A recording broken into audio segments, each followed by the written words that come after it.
is Zener diode? Write its symbol. How will you use it as a voltage regulator?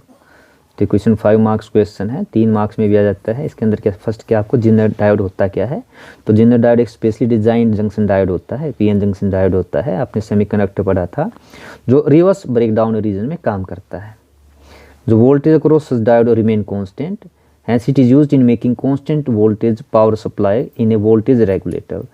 क्या होता है, Jenner diode आपको हमेशा एक कांस्टेंट वोल्टेज प्रोवाइड करता है, इसलिए इसको वोल्टेज स्टेबलाइजर यानी कि वोल्टेज रेगुलेटर के अंदर इसका यूज करते हैं।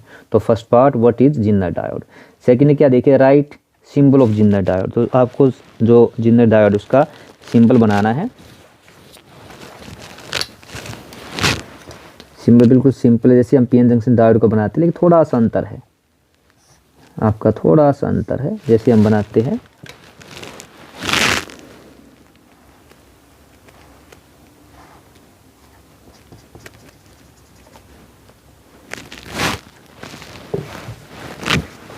थोड़ा अंतर क्या है, इस तरह बनाते हैं। ये जो आपका होता है सिंपल डायोड जो होता है, उसका जो सिंबल ऐसा होता है सिंपल डायोड का, लेकिन इसमें क्या होता है, आपको थोड़ा सा इसे घुमा देते हैं, इस तरह कर देते हैं। ये जो आपका क्या है, इसका सिंबल होता है सिंबल ऑफ जेनर डायोड, ठीक है। इसका ये पी रीजन है,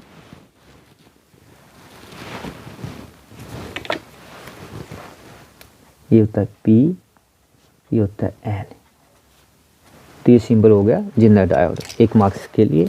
नाउ सर्किट डायग्राम बनाते हैं।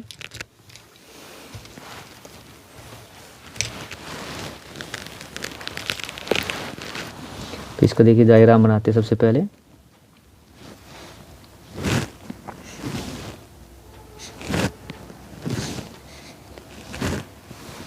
इस तरह से आपको क्या है, इसका डायग्राम बनाना है, यह आपका इस तरह से, यह आपका इधर हो गया, जेनर डायोड लगा देना है।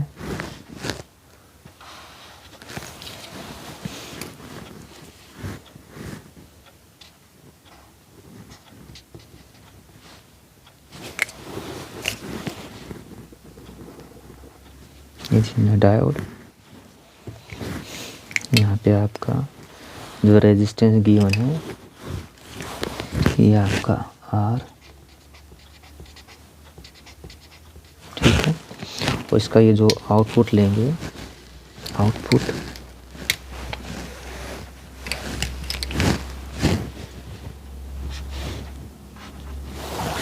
लोड रेजिस्टेंस लेंगे यहाँ पे,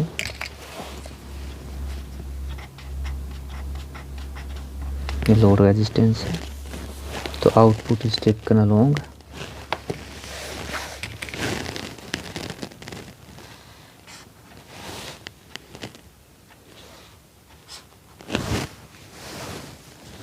ये हम आउटपुट लेंगे और इनपुट कहाँ फीड करेंगे, इनपुट यहाँ देंगे। तो आप ले सकते हैं ये जो, नाउ देखिए इसकी जो यहाँ पे इनपुट करेंगे और आउटपुट देंगे, इनपुट आउटपुट। तो जो आपकी इनपुट है यानी फ्लक्चुएटिंग डीसी जो होती है, फ्लक्चुएटिंग डीसी यहाँ इनपुट करेंगे।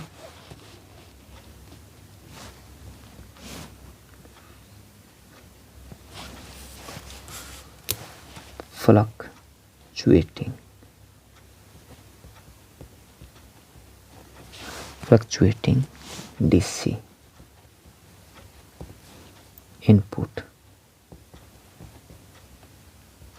इनपुट और यहाँ से क्या लेंगे, कांस्टेंट आउटपुट लेंगे, यानी कांस्टेंट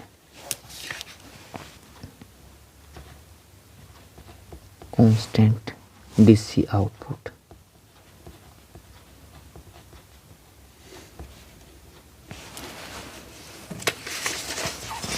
ये देखिए इस तरह से क्या है, यहाँ पे हम इनपुट देंगे और आउटपुट इधर लेंगे। तो ये आपका मान लीजिए होगा पॉजिटिव, ये आपका नेगेटिव। यहाँ ये इनपुट है आपकी जो एसी फीड की है, और ये आपका आर रेजिस्टेंस है, और यहाँ पे क्या आपका लोड रेजिस्टेंस है, लोड। तो तो ये यहाँ पे आर एल, इसको आर एल ले लेते हैं, आर एल ये आपका एन है, ये क्या है पी है। तो ये आपका डायग्राम होगा सर्किट डायग्राम, जिसमें फर्स्ट सिंबल हो गई आपका डायग्राम है। तो इनपुट यहाँ पे अगर आप देखा जाए तो इनपुट क्या है, ये आपकी इनपुट है जो फीड करते हैं इनपुट सर्किट के अंदर, और आउटपुट कहाँ लेंगे, यहाँ पे ये आउटपुट है जो हम आर एल यानी कि लोड के अलोंग लेंगे। तो फर्स्ट पार्ट में डिफाइन किया, सेकंड सिंबल, थर्ड क्या इसका सर्किट डायग्राम। नाउ ये ऑपरेट कैसे करता है, लास्ट पार्ट क्या आपका how it convert, sorry how will you use it as a voltage regulator, या यहाँ पे वोल्टेज स्टेबलाइजर भी आ सकता है। तो किस तरह से करेंगे इसको एक्सप्लेन। तो देखिए working as a voltage regulator किस तरह काम करता है। Zener diode is in joined in reverse biasing to fluctuating DC, but through a resistance R of stable value, output is taken across load resistance R in parallel with the diode as a shown in figure। जैसे मैंने डबी diagram दिखाया था आपको, देखिए यहाँ पे देखो ये पॉजिटिव है नेगेटिव। तो देखिए जब पॉजिटिव टर्मिनल N से जोड़ते हैं, पॉजिटिव किसे जुड़ा है N से, और नेगेटिव किसे जुड़ा है P से, तो हम कहते हैं आपकी रिवर्स बाइसिंग है। तो आपका जो जिन्नर डायोड है किस बाइसिंग में है, देखिए रिवर्स बाइसिंग में काम करता है, negative connected to positive, positive connected to negative. तो ये होता है रिवर्स बाइसिंग। तो यहाँ पे R क्या है, एक ये रेजिस्टेंस जोड़ा गया है, और जो RL का पैरेलल है, पैरेलल इन जिन्नर डायोड। तो जो मेन जो आउटपुट है किसके लोन लेंगे, RL के लोन लेंगे। तो क्या है देखो, zener diode joint in the reverse biasing as fluctuating DC है, यहाँ पे रिवर्स बाइसिंग है, but through a resistance R for stable value, output is taken across the load resistance, कितना आपका RL है। अब इसके बाद जो मेन काम करता है क्या करता है, देखिए zener diode is used with a stable resistance R across fluctuating DC, when fluctuating DC increases beyond a certain limit, current through zener diode circuit rises sharply.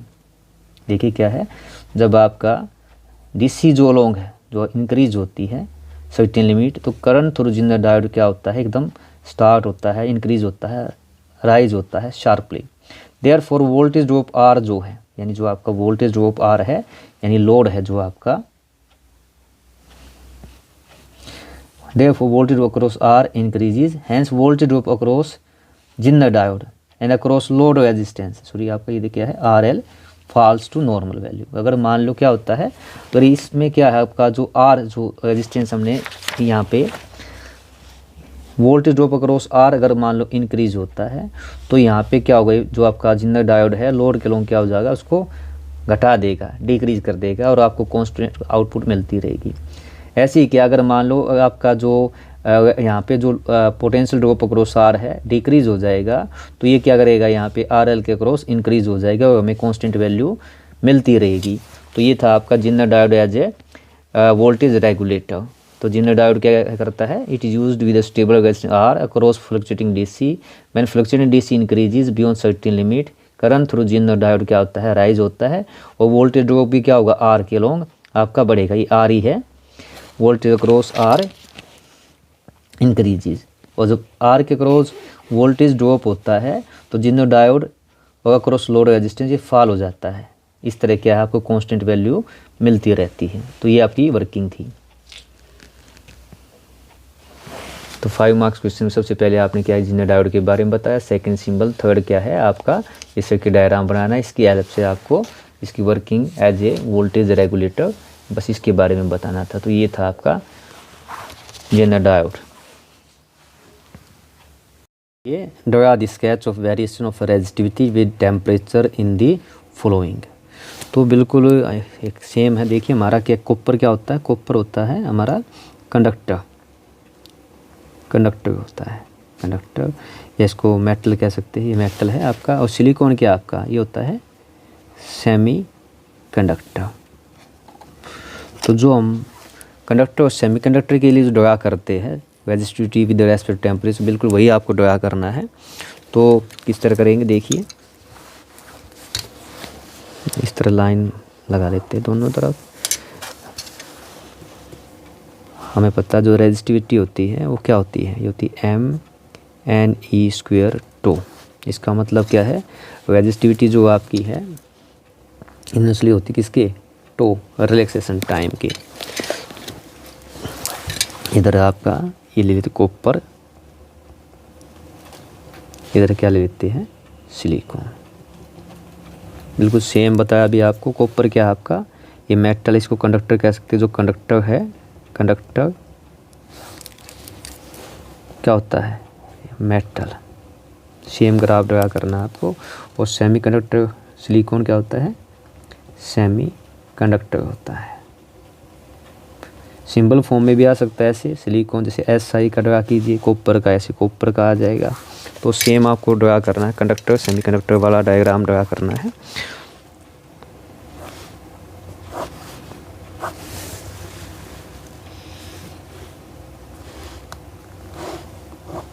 इधर भी लगा लेते हैं। 2 मार्क्स क्वेश्चन, ज़्यादा लिखना नहीं, इसमें एक्सप्लेन नहीं करना है, बस आपको डायग्राम बना के दिखाना है। सिर्फ पूछा स्केच, देखो स्केच डायग्राम है, डायग्राम ही बताना, फालतू डिटेल में नहीं करना है आपको। तो इधर क्या लेते हैं, ये हो गया टेम्परेचर,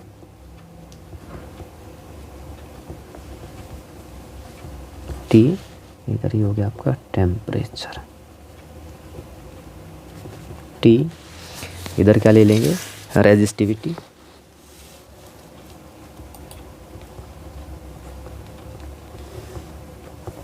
यानी कि रो, ये होगी हमारी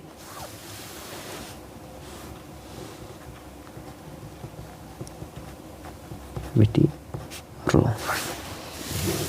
अब बस इसका ग्राफ ड्रा करना है। तो कॉपर का जो ग्राफ होता है, मेटल का कुछ हमारा इस तरह का आता है, लगभग स्ट्रेट लाइन ग्राफ आता है। और जो सेमीकंडक्टर कैसा आता है, ये एक्सपोनेंशियल होता है, कुछ इस तरह का ग्राफ आता है। तो आपको बस ये स्केच ड्रा करने थे। 2 मार्क्स में आपका क्या, 2 मार्क्स का क्वेश्चन है। कितने मार्क्स का है, 2 मार्क्स का क्वेश्चन है। तो इसमें बस इतना ही करना था, draw the sketch of copper and silicon. देखिए क्वेश्चन हमारा, draw the sketch of variation of resistivity with the temperature in the following conductor and semiconductor. हमें क्या है, ड्रा करना, स्केच करना है, वेरिएशन करनी है रेजिस्टिविटी की टाइम के, सॉरी टेम्परेचर के रेस्पेक्ट में। वी नो दैट क्या है, हमें पता है ये कंडक्टर रेजिस्टिविटी जो होती है क्या होती है, mNE² टो होती है। टो क्या है, रिलैक्सेशन टाइम है। आप इसके अंदर दोनों तरफ इधर लेते हैं, एक इस तरफ लाइन, इसमें ड्रा करके दिखाएं। 2 मार्क्स क्वेश्चन है। कंडक्टर यहाँ ले लेते हैं, सेमी कंडक्टर, बस स्केच ड्रा करना। 2 मार्क्स का क्वेश्चन हमारा ये। तो कंडक्टर के अंदर क्या होती है आपको पता है, रेजिस्टिविटी, जो जो हमें पता है।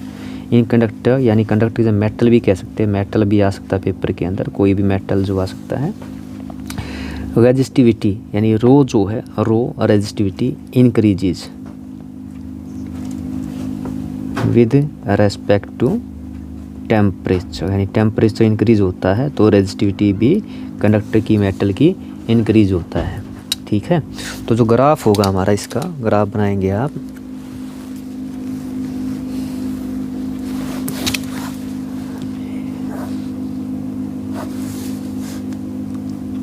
इसका जो ग्राफ होता है कुछ इस तरह का ग्राफ आता है आपका। बस आपको ग्राफ ड्रा करके दिखाना है, इस टाइप का ग्राफ, मतलब बस स्ट्रेट लाइन ग्राफ आता है आपका। इधर ले सकते हैं आप, ये जो हमारा टेम्परेचर,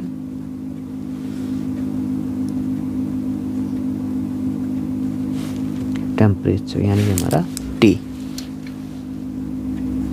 केल्विन में लेते हैं लगभग, इसको ना केल्विन में डिग्री सेंटीग्रेड इधर ले लिया आपकी। और इस तरफ सेकंड तरफ क्या है, रेजिस्टिविटी,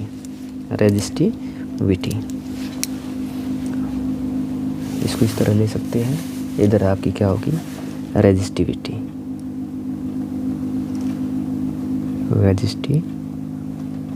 होती है। रेजिस्टिविटी जो हम है इसको रो से दिखाते हैं, रो। ठीक है। इसको लगभग हमारी जो मेटल्स होते, कंडक्टर होती है, इसकी जो रेजिस्टिविटी होती है लगभग 10⁻⁸ ओम मीटर रेंज में होती है। ये होती है हमारी जो है। तो आपको बस ये डायग्राम दिखाना था, टेम्परेचर T फंक्शन फ्रॉम यानी टेम्परेचर एंड रेजिस्टिविटी में। अब सेमीकंडक्टर क्या है, सेमीकंडक्टर के केस में पता है जो रेजिस्टिविटी होती है, रेजिस्टिविटी डिक्रीज होती है,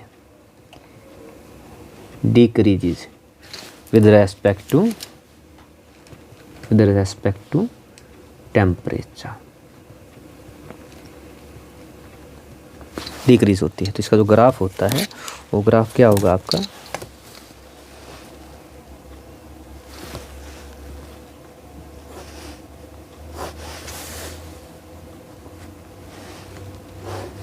दो नंबर का क्वेश्चन है, आपको बस ग्राफ लगा कराना है इसकी। इस तरह का ग्राफ आता है, एक्सपोनेंशियल ग्राफ आता है, इस तरह का ग्राफ आता है।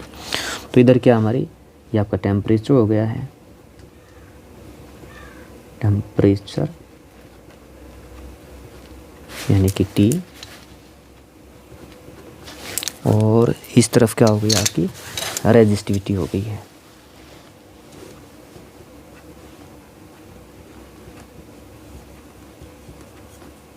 रेजिस्टिविटी यानी कि रो हो गई है।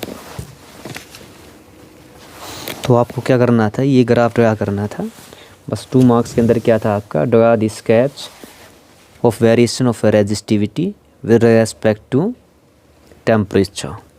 तो बस हमें पता है जो आपकी कंडक्टर मेटल होता है उसकी रेजिस्टिविटी इंक्रीज विद टेम्परेचर होती है, जबकि सेमीकंडक्टर की डिक्रीज होती है विद रेस्पेक्ट टू टेम्परेचर। तो ये एक्सपोनेंशियल ग्राफ है, ये कैसे आपका लगभग स्ट्रेट लाइन ग्राफ है। तो ये था आपका question. List the factor on which the capacitance of A parallel plate capacitor depend. तो ये क्वेश्चन हमारा 2 मार्क्स का पूछा गया है। कौन से फैक्टर है जिसके ऊपर कैपेसिटेंस किसी पैरेलल प्लेट कैपेसिटर का डिपेंड करता है। आपको पता है जो हमारा पैरेलल प्लेट कैपेसिटर है, आप कुछ इस तरह का आपका ये डायग्राम होता है।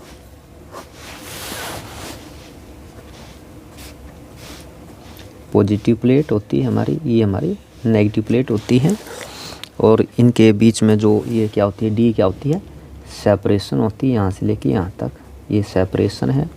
और हमें पता है जो इलेक्ट्रिक फील्ड इंटेंसिटी होती है पैरेलल प्लेट कैपेसिटर के अंदर, फार्मूला सिग्मा बटे एप्सिलॉन नॉट होती है। और जो कैपेसिटेंस होता है, जो कैपेसिटेंस यानी कि कैपेसिटेंस ऑफ ए, सीधा देखिए आपको पता है कैपेसिटेंस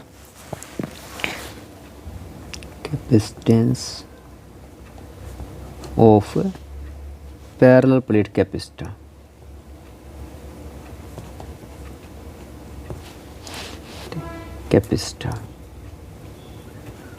क्या होता है आपको पता है, ये फार्मूला होता है आपका epsilon not a by D होता है, यानी हमारा कैपेसिटेंस का फार्मूला होता है। तो हमें बस बताना फैक्टर, तो फैक्टर ऑन विच डिपेंड्स दिखाई दे रहा है, फैक्टर पॉइंट टू पॉइंट लिखना है, फैक्टर ऑन विच सी यानी कि कैपेसिटेंस डिपेंड्स। तो दिखाई दे रहा है पहला, देखिए आपका यहाँ पे एरिया जो है, आप देखो सी डायरेक्टली प्रोपोर्शनल है आपके एरिया के। तो फर्स्ट लिख सकते हैं area of plates, area of plates. ये भी लिख सकते हैं ब्रैकेट में अगर चाहे कि कैपेसिटेंस क्या होता है, डायरेक्टली प्रोपोर्शनल होता है किसकी, area of cross section of plate की।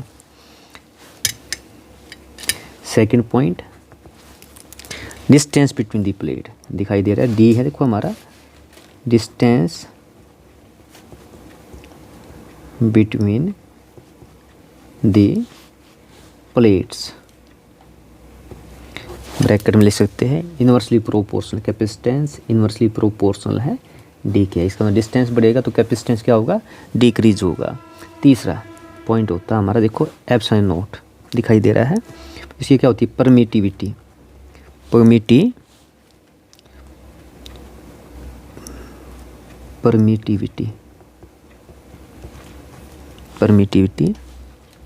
ऑफ मीडियम,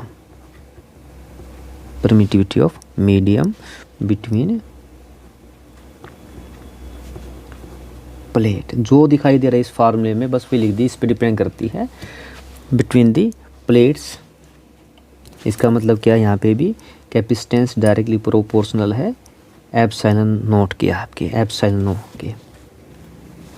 इसका मतलब क्या है, अगर मान लो आपकी मीडियम चेंज होगा तो डाइलेक्ट्रिक कांस्टेंट अगर बदलेगा, डाइलेक्ट्रिक कांस्टेंट स्लैब डालते हैं तो हमारी क्या होती है, कैपेसिटी इंक्रीज हो जाती है। तो ये 2 मार्क्स का क्वेश्चन था, आपको इतना ही लिखना है 2 मार्क्स क्वेश्चन में। ऑन इस factor depend, this is the formula, C is equal to epsilon A by D, that means Capacitance parallel plate capacitor directly proportional to area, inversely proportional to distance separation between plates and permittivity of medium between the plates. Question क्या आपका, ये भी आपका 2 marks question है. देखिए, in which position in a magnetic field will the potential energy of magnetic dipole become minimum and maximum. क्या देखिए, क्या इसमें पोटेंशियल एनर्जी है. पोटेंशियल एनर्जी जब मैग्नेटिक डाइपोल को रखा जाता है यूनिफॉर्म मैग्नेटिक फील्ड में, जब यूनिफॉर्म मैग्नेटिक फील्ड में डाइपोल को रखते हैं, व्हेन ए मैग्नेटिक डाइपोल जिसका मोमेंटम कितना दिया है, m होता है, m placed in uniform magnetic field.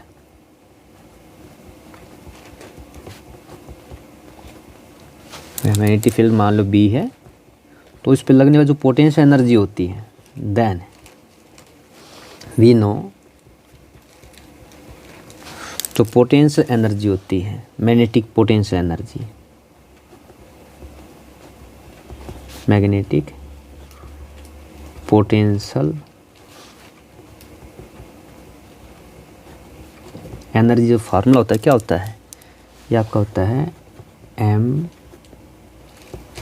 Dot b होता है. इसको लिख सकते हैं m b कोस थीटा. अब क्वेश्चन क्या आपसे, मिनिमम और मैक्सिमम, यानी आपकी जो मैग्नेटिक पोटेंशियल एनर्जी मिनिमम कब होगी. तो फर्स्ट पार्ट क्या हमारा, मिनिमम. तो मिनिमम का मतलब क्या, इसमें आप चेक कर सकते हैं, अगर थीटा कोस थीटा मिनिमम कब होता है. यहाँ पे नेगेटिव साइन है, नेगेटिव का मतलब है कोस थीटा कितना होना चाहिए आपका, अगर आपका कोस थीटा कितना हो, 1 हो, और थीटा कितना होगा आपका 0 डिग्री हो, 0, तो दैट इज़ क्या होगा, that is dipole parallel to B. भाई डाइपोल क्या होगा आपका, dipole is parallel to B होगा.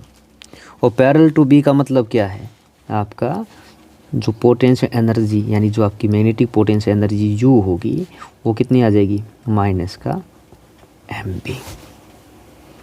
सेकंड केस है मिनिमम, यानी क्या आपका मिनिमम, क्यों हमें बस यहाँ पॉइंट टू पॉइंट बताना है.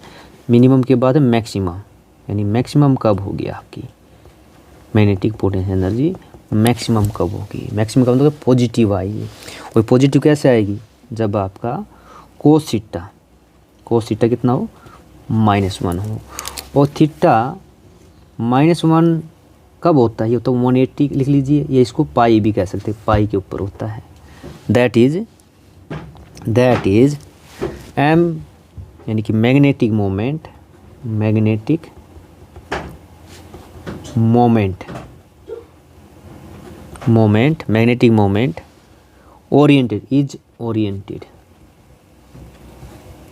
oriented to opposite direction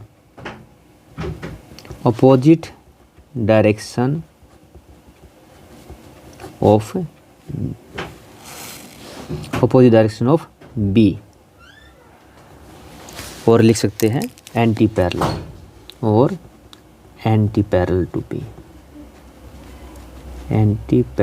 to B. तो ये था, आपको बस क्या बताना है इसके अंदर, 2 मार्क्स क्वेश्चन था. हमें पता है जब किसी मैग्नेटिक डाइपोल मोमेंट m को हम यूनिफॉर्म मैग्नेटिक फील्ड B में रखते हैं, तो हमारी जो मैग्नेटिक पोटेंशियल एनर्जी होती है -m डॉट B होती है, mb कोस थीटा होती है. मिनिमम कब होगी, जब ये नेगेटिव साइन है, नेगेटिव का मतलब क्या है, ये टर्म क्या हो, पॉजिटिव आ जाए. तो थीटा 0 पे क्या होता है, कोस थीटा 1 होता है. तो डाइपोल अगर पैरेलल होगा तो हमारी जो पोटेंशियल एनर्जी होगी, magnetic potential energy will be minimum होगी. और मैक्सिमम कब होगी, जब हमारी ये टर्म क्या हो जाए, नेगेटिव पॉजिटिव हो जाए. तो कोस थीटा अगर -1 हो जाए तो ये टर्म क्या आ जाएगी, पॉजिटिव. तो थीटा -1 होता है, कोस थीटा -1 होता है पाई पे, यानी कि 180 डिग्री पे. That is magnetic moment is oriented opposite to direction of B. या हम कह सकते हैं अगर एंटी पैरेलल हो बी के, तो हमारा क्या होगा, magnetic potential energy will be maximum. Define the coefficient of mutual inductance, give its unit, mention 2 factor on which mutual inductance between pair of coil depends, ये भी आपका 2 मार्क्स क्वेश्चन पूछा गया है। तो इसके अंदर डिफाइन करना है। और जो हमें पता है म्यूचुअल इंडक्टेंस का जो सिंबल होता है एम होता है, और हमें पता है जो फ्लक्स होता है एम इंटू करंट होता है। यहाँ से अगर हम निकालें बिल्कुल सेम प्रोसीजर फ्लो, आई क्या होगा आपका 5 में आई, सॉरी ये आपका जो एम होगा एम, जो एम होगा म्यूचुअल इंडक्टेंस क्या हो गया आपका फ्लक्स बट्टे में करंट। अगर इफ़ करंट कितना हो जाए आपका 1 हो जाए, तो हमें पता है जो आपका कोफिशिएंट ऑफ म्यूचुअल इंडक्टेंस किसके बराबर हो जाए, न्यूमेरिकल इक्वल टू 5। तो डिफाइन करना बड़ा आसानी से डिफाइन कर सकते हैं। तो क्या हुआ, mutual inductance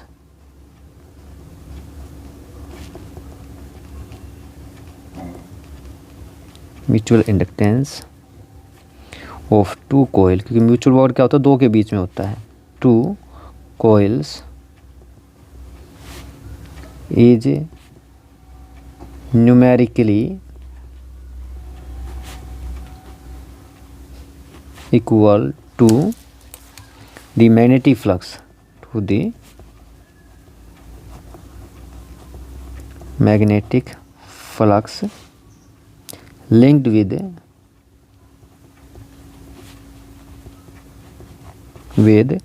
1 coil when unit current, unit क्या है करंट है, man unit current flows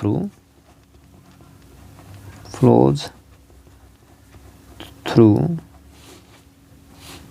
neighboring coil।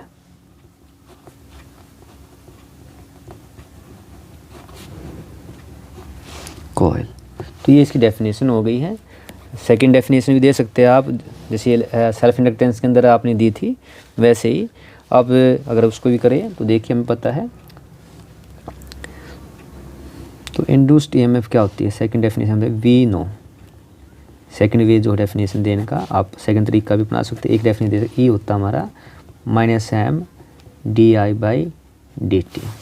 अगर मान लो di/dt कितना हो जाए आपका 1 हो जाए, तो जो ई क्या है यानी हमारा जो एम होगा वो न्यूमेरिकल इक्वल किसके बराबर हो जाएगा, इंड्यूस्ड ईएमएफ के बराबर हो जाएगा। तो इससे डिफाइन कर सकते हैं कोफिशिएंट ऑफ म्यूचुअल इंडक्टेंस, कोई एक डेफिनेशन देनी, कौन सी दे सकते हैं, induction of 2 coil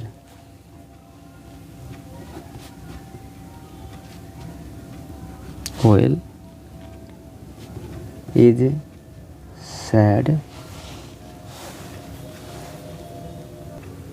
said to be equal to induced EMF आप ब्रैकेट करने से numerically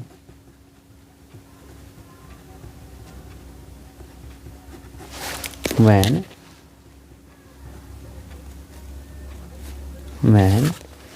rate of change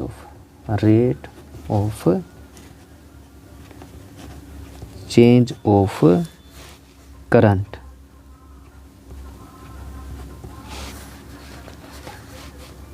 in other coil या neighboring coil, in other coil क्या लो या neighboring coil is unity। तो ये डेफिनेशन हो गई है। सेकेंड पूछा आपसे यूनिट ऑफ म्यूचुअल इंडक्टेंस। तो यूनिट सेम होती है, ऐसा यूनिट में जो आपकी यूनिट होती है जो सेल्फ इंडक्टेंस की थी वही म्यूचुअल इंडक्टेंस की होती है, हेनरी। सिंबल क्या होता है इसका, एच से दिखाते हैं, हेनरी। थर्ड पार्ट पूछा गया है on which factor mutual inductance between 2 pair of coils depends. तो देखिए क्या है, डिपेंड्स। तीसरा पार्ट क्या पूछा गया है, factor on which mutual inductance M depends. तो वी नो हमें पता है, फार्मूला आपको पता है, जो वी नो एम जो होता है ये होता है μ0 N1 N2A, ये फार्मूला होता है, आपने पढ़ा है। In mutual inductance of two coil जो होता है ये आपका ये होता है। तो इसको देख के आप बता सकते हो ऑन विच फैक्टर डिपेंड। तो फर्स्ट देखिए, फर्स्ट क्या है, M जो है आपका नंबर ऑफ टर्न पे डिपेंड करता है, नंबर ऑफ टर्न्स। इसका मतलब कि यहाँ पे लिख सकते देखो M क्या है, डायरेक्टली प्रोपोर्शन, दोनों कोयल के नंबर ऑफ टर्न पे डायरेक्टली प्रोपोर्शन डिपेंड करता है। सेकंड है कॉमन क्रॉस सेक्शनल एरिया, इसमें यूज करते हैं common cross sectional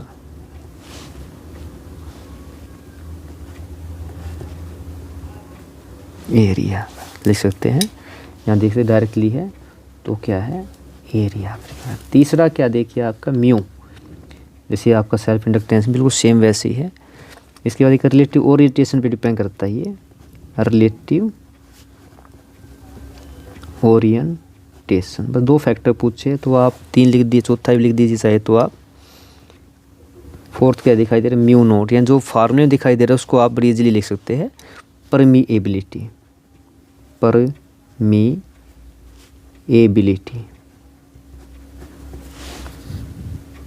of core materials, of core material. 2 marks में 3 बार लिख सकते, कोई भी आपको 2 एग्जाम्पल देने थे।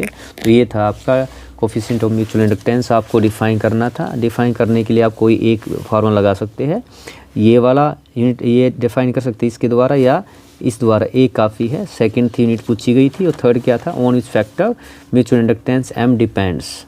तो ये था आपका क्वेश्चन।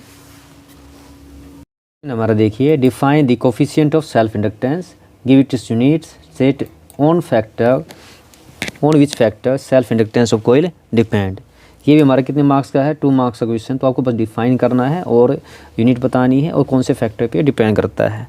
तो इसके लिए क्या आपको एक फार्मूला में पता है कि हमारा जो फाई होता है ये होता है LI होता है, LI। अगर आपको फार्मूला याद बढ़िया ईजिली डिफाइन कर सकते हैं। तो यहाँ से जो आपका L हुआ, L कितना हो गया आपका, ये हो गया 5 में I।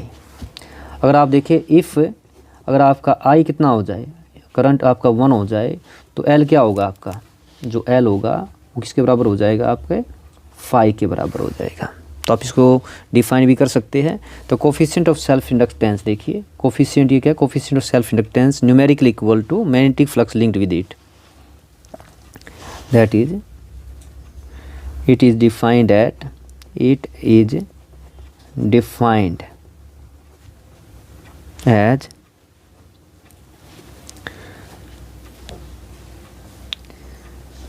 the coefficient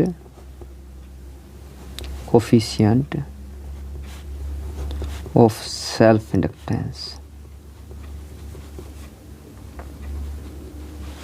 inductance is numerically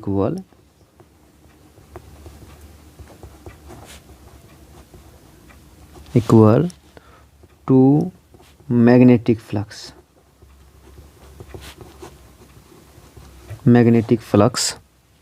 linked with it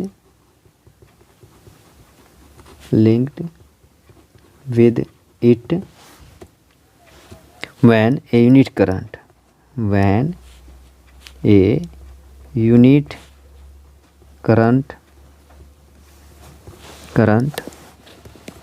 flow through it। ये डेफिनेशन हो गई। एक और फार्मूला उससे भी इसको डिफाइन कर सकते हैं, वी नो, एक और फार्मूला है वी नो। तो डेफिनेशन देना आसान है, वो क्या आपको पता है, जो हमारी इंड्यूस्ड ईएमएफ होती है -L di/dt होती है, ठीक है। तो यहाँ से अगर आप L निकालना है तो L क्या होगा आपका, अगर हम बात करें तो L हो गया हमारा di/dt। दैट इज़ अगर मान लो आपका di/dt rate of change of current कितना हो जाए, 1 हो जाए, तो हमारा जो L होगा वो किसके बराबर होगा, E के बराबर होगा, न्यूमेरिकली इक्वल होगा E के इंड्यूस्ड ईएमएफ पे। तो हेंस यहाँ पे डिफाइन कर सकते हैं coefficient of self inductance is numerically equal to EMF induced in the coil when rate of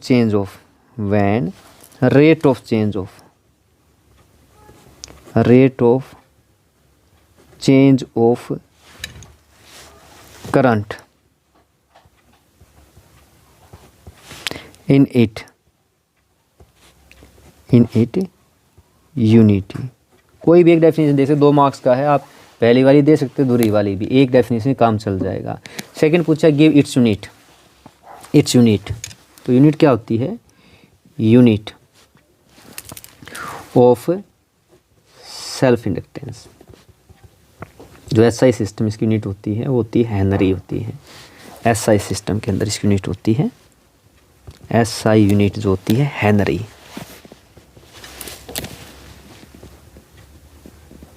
Henry. Symbol क्या होता है इसका? सिंबल होता है एच होता है। और क्या है? State the factor on which self inductance of coil depend. तो जो फैक्टर है, फैक्टर ऑन विच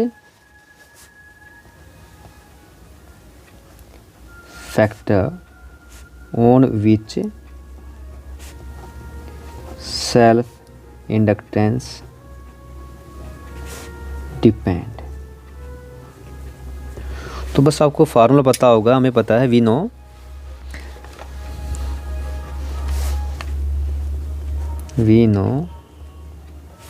जो एल होती, जो सेल्फ इंडक्टेंस एल होती है किसकी? लॉन्ग सोलेनोइड की, ये होता हमारा mu not an square L A, ये आपको याद होगा।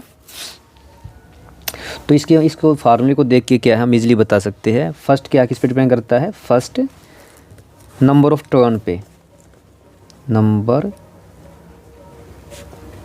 ऑफ टर्न्स ब्रैकेट में लिख सकते हैं, that is L directly proportional है नंबर ऑफ टर्न के स्क्वायर पे। सेकंड क्या है किस पे डिपेंड करता है? एरिया ऑफ क्रॉस सेक्शन पे, एरिया ऑफ क्रॉस सेक्शन, यानी आपका जो एल है डायरेक्टली प्रोपोर्शनल है एरिया ऑफ क्रॉस सेक्शन के। तीसरा आप देखिए म्यू नॉट, इसको क्या बोलते हैं? परमिएबिलिटी,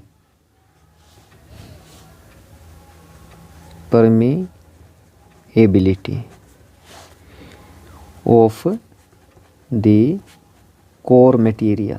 जो आप मटेरियल लेंगे कोर मटेरियल, और यहाँ पे क्या आपकी दिखाई दिया डायरेक्टली प्रोपोर्शनल, इसका मतलब क्या? एल जो है mu permeability of core material पे डिपेंड करती है। तो ये था क्वेश्चन, आपको डिफाइन करना था सेल्फ इंडक्टेंस को।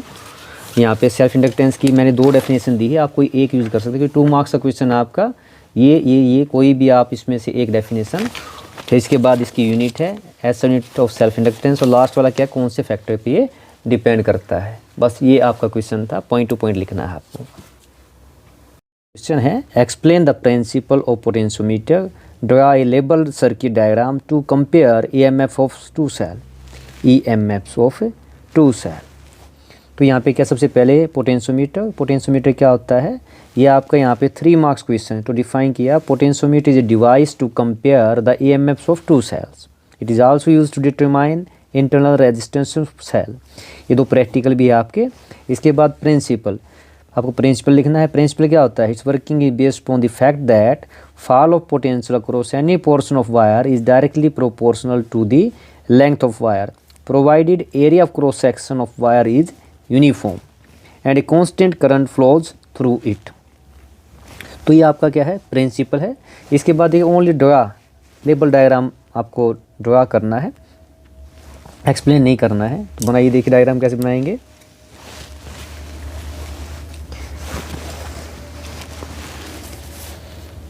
हमें पता है आपका ये प्रैक्टिकल होता है, इसके अंदर वायर होती है इस तरह की आपकी 1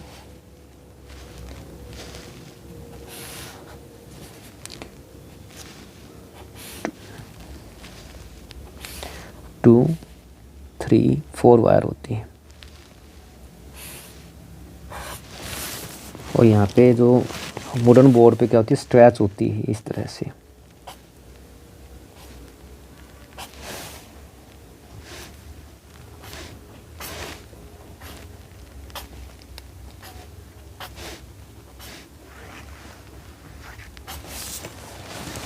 इस तरह से स्ट्रेच फॉर्म में होती है।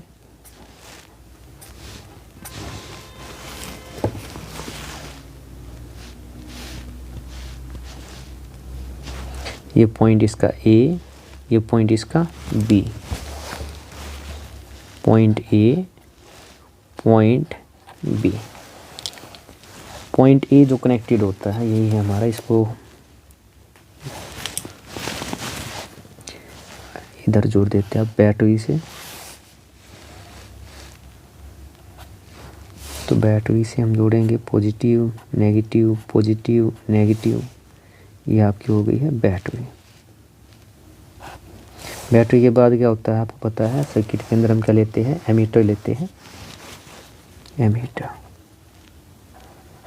ये आपका हो गया एमीटर।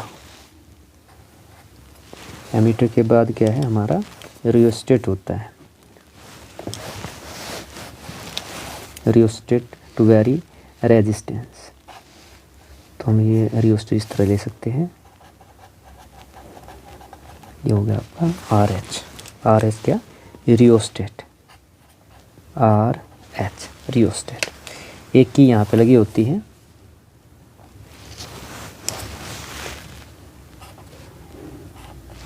यहाँ पे एक की होती है।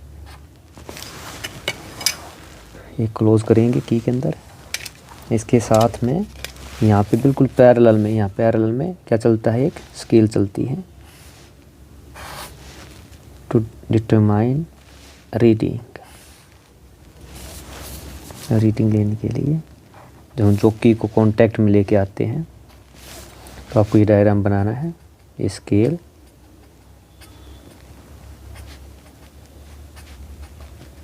स्केल हो गई है। इसके बाद जो हमारा क्या है, हमें क्या करना है, कंपैरिजन फिल्म में दिखाना है। ये हमारा हो गया सेल ई हो गया, ये एमीटर हो गया। आप लेंगे इसकी कितनी होती है यहाँ पे 100 सेंटीमीटर, यहाँ कितना हो गया 200 सेंटीमीटर, 300 सेंटीमीटर। ये लिखा होता है वुडन बोर्ड पे, आपने देखा होगा 400 सेंटीमीटर। इस तरह से आपको करना है। अब ये जो पॉइंट हमारा यहाँ है, बिल्कुल यहाँ पे जुड़े होती है हमारी जो बैटरी, जिसका हमें क्या करना है, कंपैरिजन करना है। ये दो बैटरी हो गई हमारी, इसकी ये 2 वे की से जुड़ी होती है, 1 2। यहाँ पे होती है 2 वे की, इस तरह से किससे जुड़ी होती है, गैल्वेनोमीटर से जुड़ी होती है, गैल्वेनोमीटर से जुड़ी होती है। और इसके अंदर क्या होता है, फर्स्ट जाएगी आपकी इधर से इस तरह से, मान लो आपको इधर। सेकंड जब आप की यहाँ डालेंगे, सेकंड ऑप्शन में इंसर्ट करेंगे, तो आपका जो यहाँ डोटी दिखाते हैं, डोटी डोटी डोटी, इस तरह से आप डिफरेंट कलर भी यूज़ कर सकते हैं इस तरह से। ये वाला इस तरह से। तो ये क्या हमारा, ये सेल E1, ये सेल E2, और ये होगी 2 वे की, आप लिख भी सकते हैं। ये 1, ये 2 टर्मिनल, और ये टर्मिनल बीच वाला क्या ले लेते हैं, 3rd टर्मिनल। तो हमें सिर्फ यहाँ पे सर्किट डायग्राम ड्रा करना था। तो देखिए सर्किट डायग्राम हमारा कंप्लीट है, हमारा क्वेश्चन भी कंप्लीट है। 3 मार्क्स का था, किस तरह से हमें आंसर देना था। पोटेंशियोमीटर के बारे में बताया, पोटेंशियोमीटर के बाद प्रिंसिपल के बारे में बताया। प्रिंसिपल समझ भी सकते हो, देखिए प्रिंसिपल जब इस वायर को हम रखते हैं तो पोर्शन कांटेक्ट में कौन सा आता है, ये पोर्शन यहाँ से लेके यहाँ तक कांटेक्ट में आता है। इसके अक्रॉस जो वोल्टेज ड्रॉप होता है, लेंथ जो वोल्टेज ड्रॉप होता है, इस लेंथ के डायरेक्टली प्रोपोर्शनल होता है। बाकी करंट और एरिया क्रॉस सेक्शन कांस्टेंट रखा जाता है। तो ये हमें क्या करना है, पोटेंशियोमीटर, उसका प्रिंसिपल और ये डायग्राम बना देना है। ये 3 मार्क्स आपके बड़ा आराम से आपको मिल जाएंगे। तो ये था आपका क्वेश्चन है हमारा 3 मार्क्स क्वेश्चन, 3 मार्क्स का ये क्वेश्चन है। देखिए इसके 2 भाग है। Show by ray diagram how totally reflecting prism of glass can be used to deviate ray of light through 90 degree and 180 degree. The refractive index of diamond is 2.42। Calculate the speed of light if light यहाँ पे क्या है, light in the diamond. तो दो part में है, तो first part में क्या करना है आपको, प्रिज्म जो आपका उस पर आपको डेविड रेज दिखानी है 90 और 180 पे। तो ये कैसे करेंगे इसको, सबसे पहले डायग्राम बनाना है इसके अंदर आपको, बस इसको इस तरह से कर लेते हैं।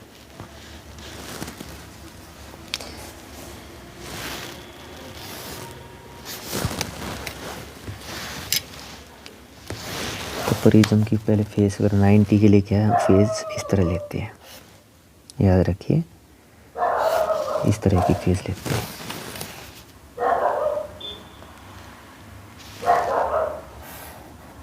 इस तरह से ये आपका प्रिज्म है, आपको इसको 90 पे दिखाना है। तो 90 के लिए बस आपको इस तरह से यहाँ ये रेज है ये आपकी,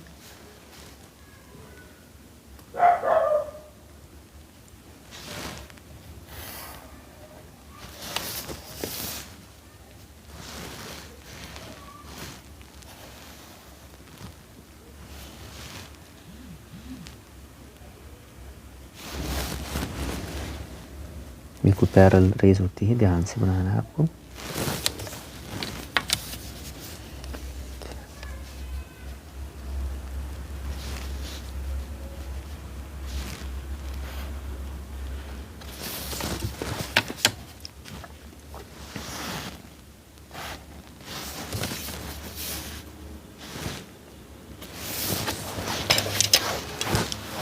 तो रेज कैसे गई आपका, मान इस तरह जाती है, ये रेज इधर, ठीक है। यहाँ पे लगभग ये एंगल कितना 45 होता है, 45 टोटल एंगल कितना 90 हो गया। और प्रिज्म का नाम भी दे सकते हैं। तो देखिए ये रेज यहाँ से जाते हुए ऐसे इस तरह से, इस तरफ से, ये रेज इस तरफ से, तो देखो इस तरह से आपको इस तरह दिखाना होता है। तो ऑब्जेक्ट अगर मान लो यहाँ पे है ये ए बी, तो ये क्या बनेगा आपका ए डैश बी डैश। तो फर्स्ट पार्ट हो गया आपका एट 90, यानी डेविएशन ऑफ रेज थ्रू 90। लिख भी सकते हैं आप यहाँ पे, ये क्या है, डेविएशन ऑफ रे ऑफ लाइट थ्रू कितना एंगल है 90 डिग्री। सेकंड बनाते हैं। तो सेकंड वाला होता है जिस पे 180 पे होता है, प्रिज्म का फेस इस तरह का होता है, इस तरह लगाना है आपको,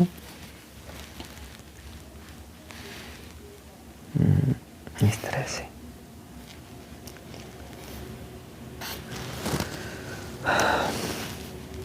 मैंने 4 मैंने ऊपर ले ली, 4 यहाँ ले लीजिए आप, इस तरह से प्रिज्म को ले लीजिए।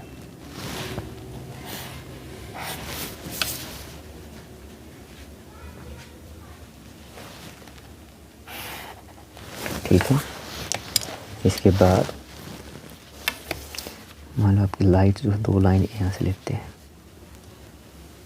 इस तरह से यहाँ पे, और ये 2 लाइन यहाँ ले लीजिए इस तरह से यहाँ तक। और इसके बाद क्या है, ये रेज आपकी इधर नीचे तरफ प्रिज्म पे यहाँ पे ये वाली इस तरह से बिल्कुल पैरेलल लेनी है आपको, ध्यान से।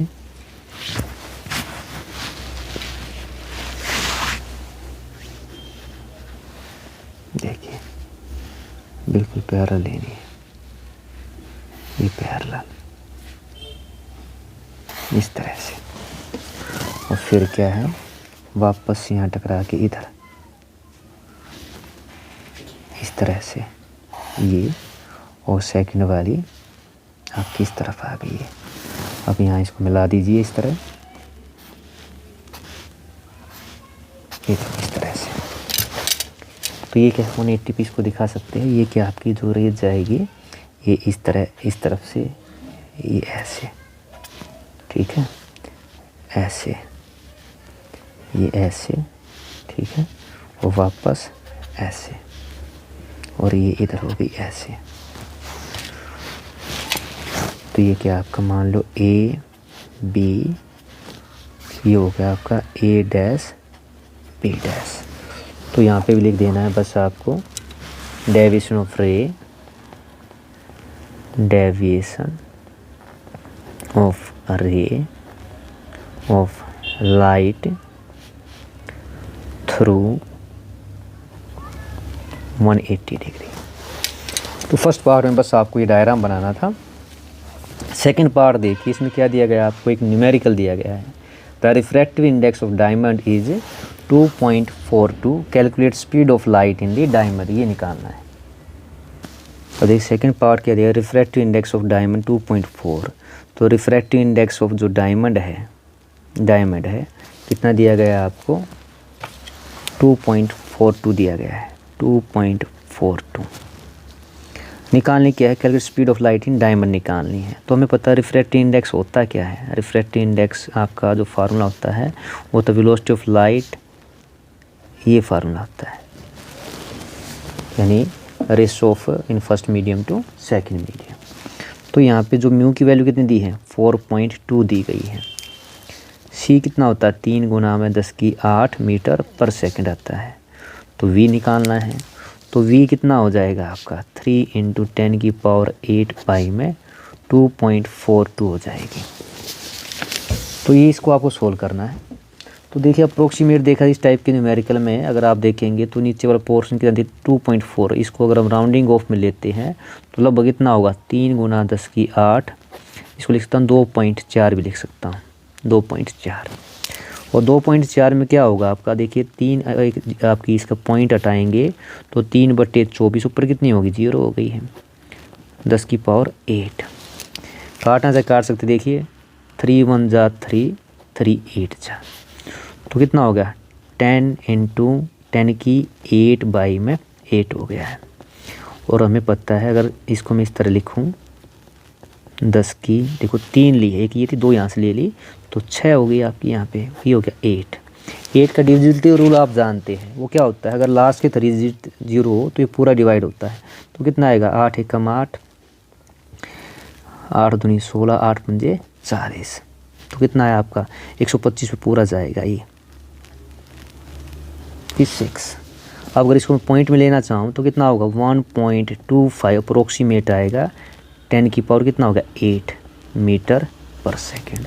तो वेलोसिटी ऑफ लाइट जो होगी आपकी इन ग्लास में अप्रोक्सीमेट 1.25 10 की पावर 8 मीटर पर सेकेंड होगी। तो इस तरह इसको आपको सोल्व करना था। ये था आपका क्वेश्चन नंबर, इसके 2 पार्ट दिए गए थे। फर्स्ट पार्ट में आपने ये डायग्राम ड्रा करने हैं और सेकंड पार्ट में आपको ये न्यूमेरिकल सोल्व करना है। 3 मार्क्स क्वेश्चन आपसे पूछा गया है, ये क्या है, obtain Bohr quantization condition for angular momentum of electron orbiting nth orbit in the hydrogen atom on the basis of wave picture of electron using de Broglie wavelength. तो यहाँ पे हमारा क्वेश्चन क्या है, हमें पता बोहर पोस्टुलेट क्या कहता है, हमें क्या प्रूव करना है कि जो एंगुलर मोमेंटम होता है वो इंटीग्रल मल्टीपल होता है nh/2π, ये हमें प्रूव करना है यूजिंग डी ब्रोगली हाइपोथेसिस। तो इसके अंदर क्या है जो क्वेश्चन है, इसका आंसर कैसे देंगे, देखिए डी ब्रोगली ने अज्यूम्ड किया था कि वेवलेंथ एसोसिएटेड विद क्या होती है, एन इलेक्ट्रॉन इंटीग्रल मल्टीपल होती है wavelength that must be fit in the circumference of N orbit. तो आप लिखिए, ये बताना आपको de Broglie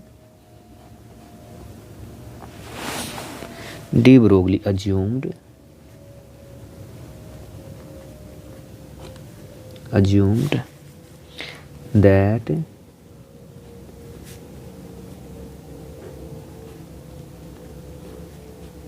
wavelength associated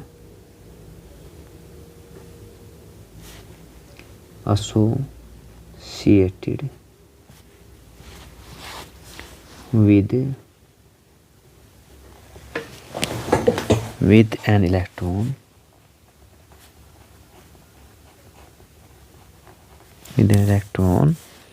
is an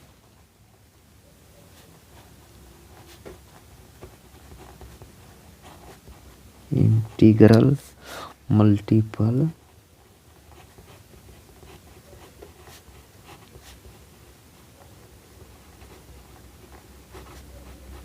of wavelength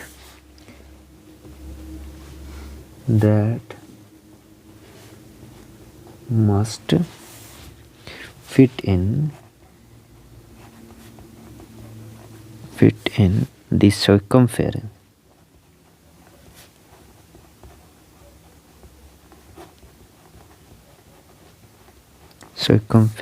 of an orbit.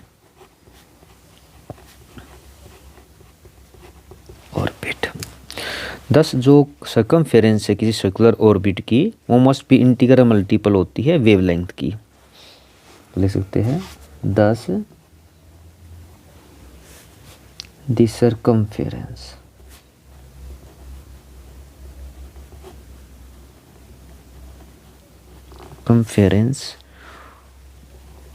of the circular orbit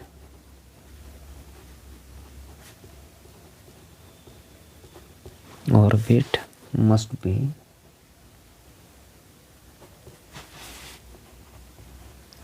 be an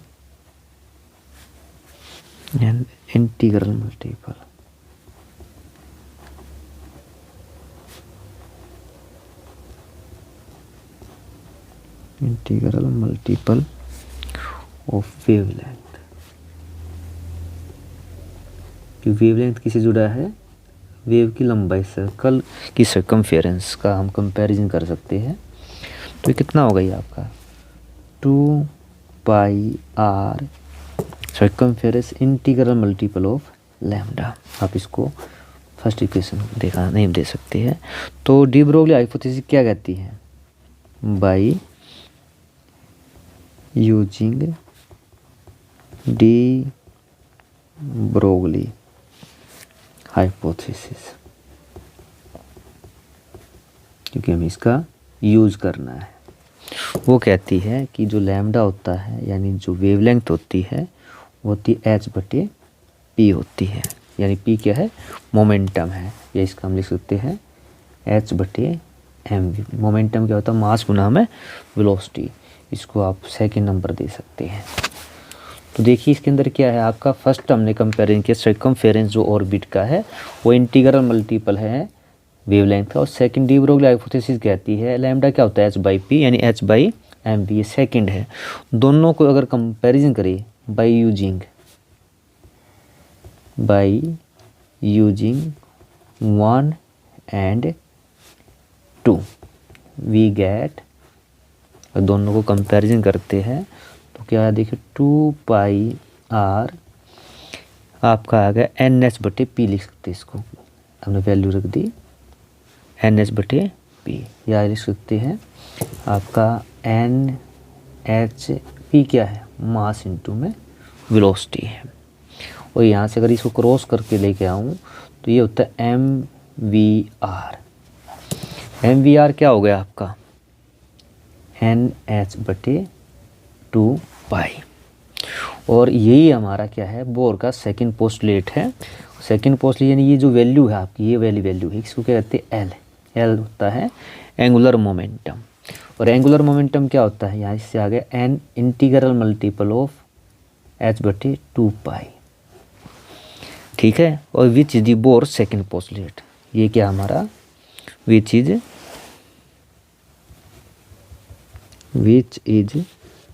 the Bohr second postulate, Bohr second postulate, ठीक है, of quantization of angular momentum of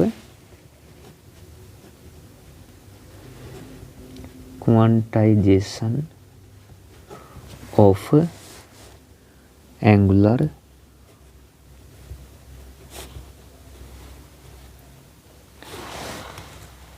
momentum।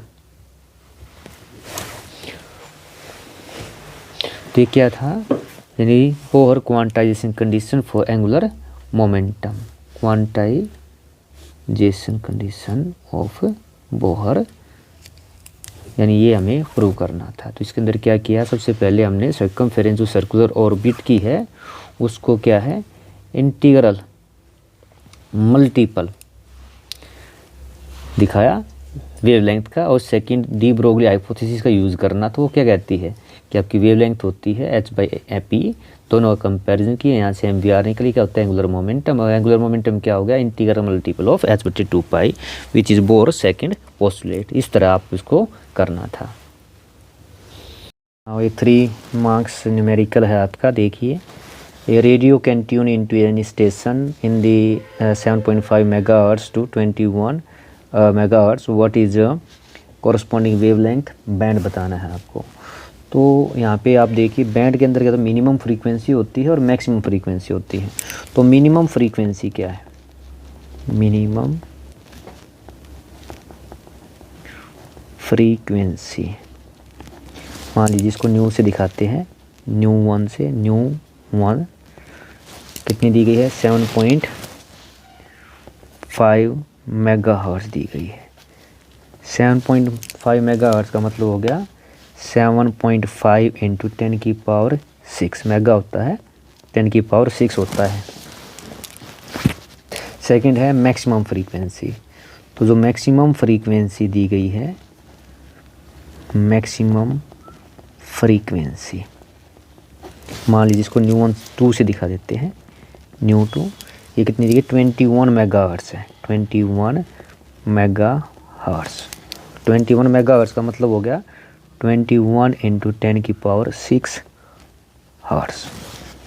Now we know, हम जानते हैं, जो we know by relation use कर सकते हैं आप। न्यू क्या होता है? ये होता है c/λ, और लैम्डा क्या होता है? ये हो गया आपका c/ν। यानी ये जो रिलेशन है, इसका यूज़ करके क्या निकाल सकते हैं हम? वेवलेंथ बैंड निकाल सकते हैं। तो मान लीजिए λ1 क्या होगा? λ1 ये हो गया आपका c/ν। c कितनी होती है? वेलोसिटी ऑफ लाइट 3 × 10⁸ मीटर/सेकंड होती है, और ν1 कितना दिया? 7.5 10⁻⁶ कितना हुआ है? 6 हर्ट्ज़ है। इसको आपको सोल्व करना है। सोल्व करेंगे, देखिए आप, सबसे पहले और ये पॉइंट है ऊपर जाए, कितना होगा? 30/75 इंटू में देखिए कितना बचा? 10⁻²। ये करना है आपको। इसको आप कर सकते हैं सोल्व, साइड में भी कर सकते हैं इस तरह से, मान स्पेस आप करके कैलकुलेशन वर्क यहाँ कर सकते हैं। 30/75, 30 अगर आप चाहे तो यहाँ पे एक 0 और ले लीजिए, देखिए 75। तो आप काटेंगे 75 से, तो ये आपका 4 पे जाएगा, देखिए 4 पे जाएगा, तो 40। तो ये कितना आ गया आपका? 40 मीटर आ गया, 40 मीटर। तो λ1 कितना आ गया? 40 मीटर। नाउ सेकंड λ2, यानी आप सेकंड जो फ्रीक्वेंसी है में के लिए, वो क्या? c/ν2 यूज़ करेंगे। 3 × 10⁸, बिल्कुल सेम प्रोसेस है। ये कितना होगा? 21 दिया है, 21/6।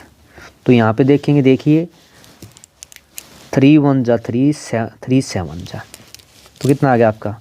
1/7 इंटू 10⁻⁴ कितना है? अगर आप 2 कट जाएंगे बची 2, 6, तो 100/7 मीटर।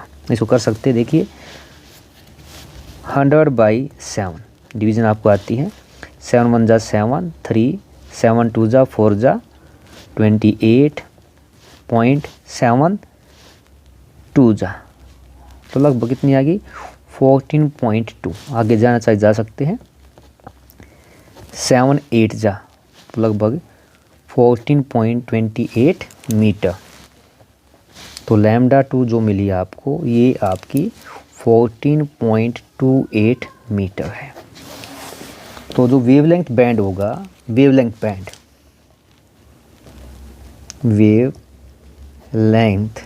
बैंड आपको बताना था।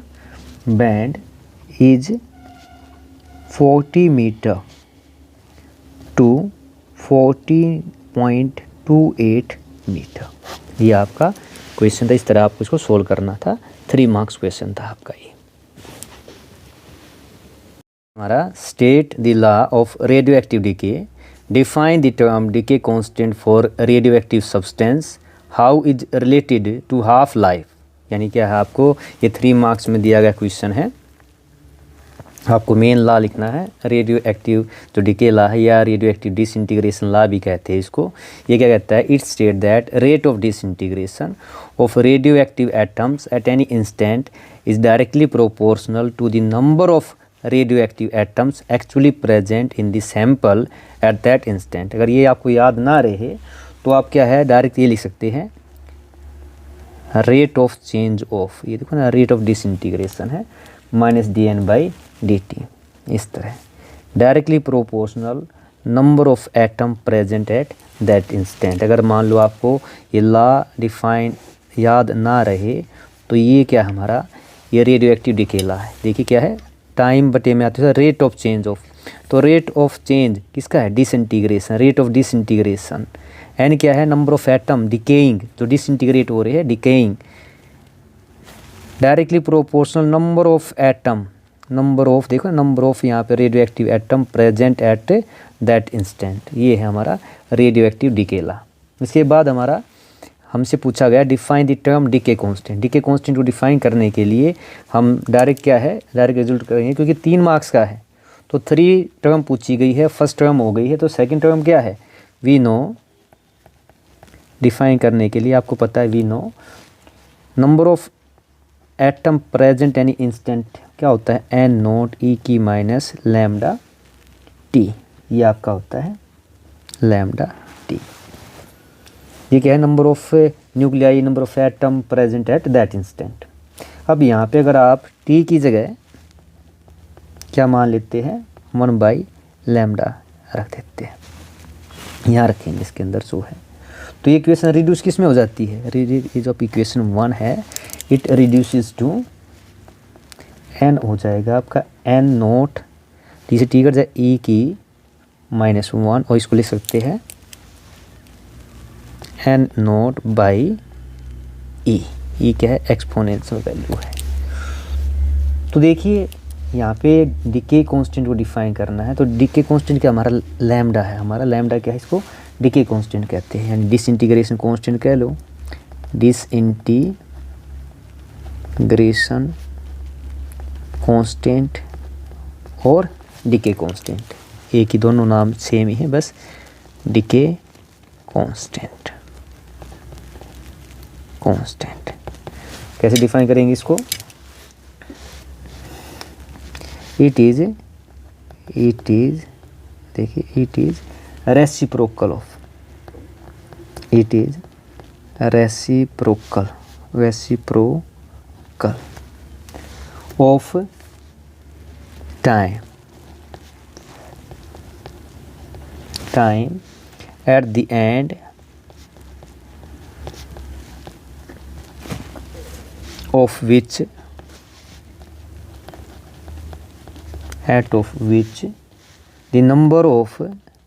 the number of atoms left कितने रहते, left undecayed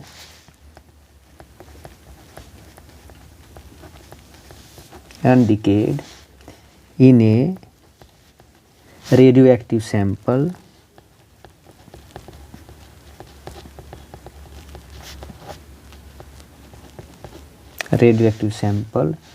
reduces, कितने रह जाते हैं, reduces to 1/e है ना, 1/e टाइम the original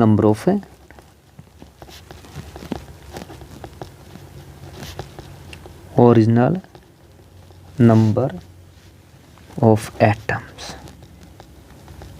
ये कितने हैं हमारे N2 हैं, स्टार्टिंग कितने थे, N2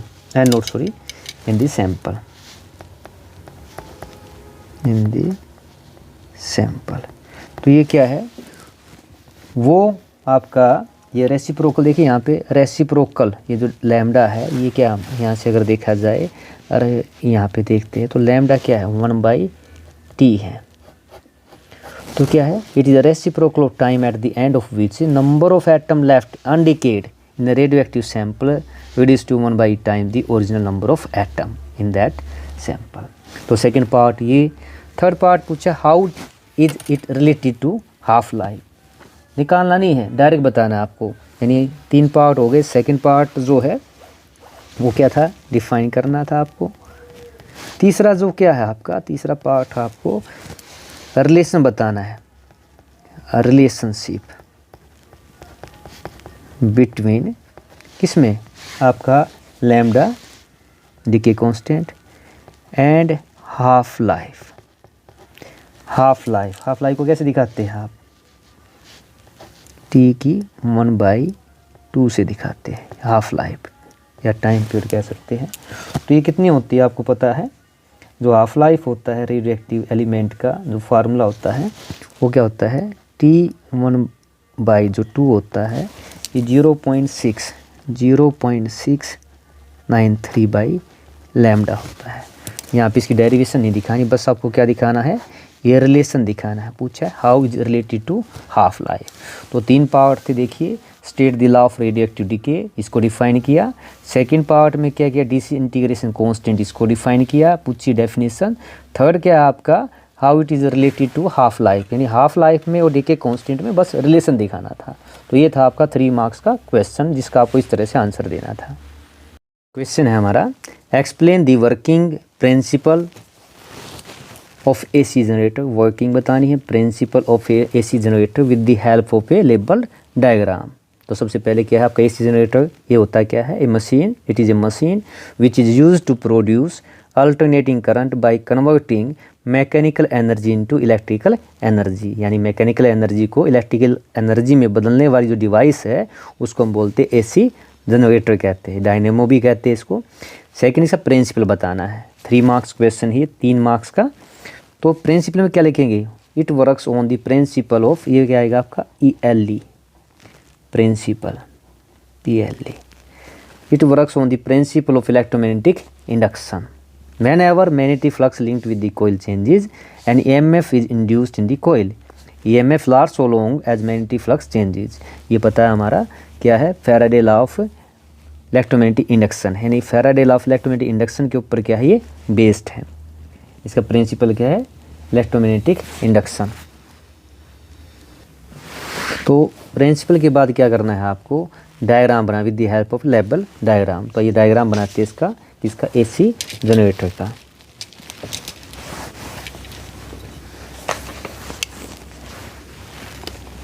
तो इसके अंदर क्या होती है, एक तो थी आर्मेचर होती है, ये आपकी आर्मेचर,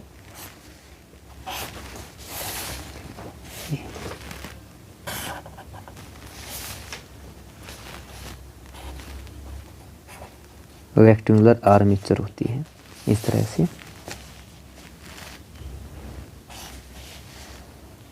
ज़्यादा नहीं बताना, बट डायग्राम पूछा आपसे। डायग्राम के बाद क्या है आपकी आर्मेचर जो ABCD है ये जुड़ी होती है किससे, 2 रिंग से जुड़ी होती है इस तरह से। 2 ब्रशेज होती हैं,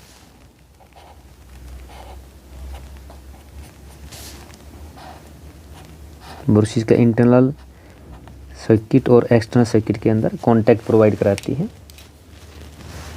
जो आर्मेचर रोटेट करती है 2 field magnet, strong field magnet के बीच में रोटेट करती है।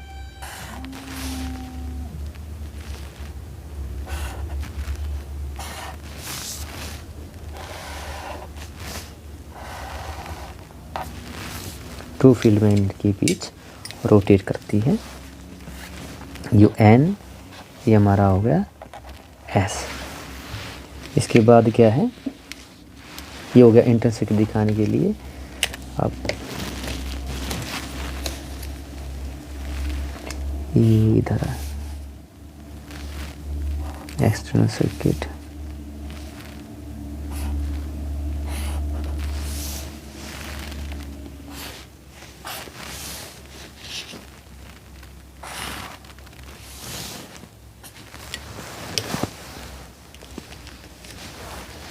ये हो गया लोड,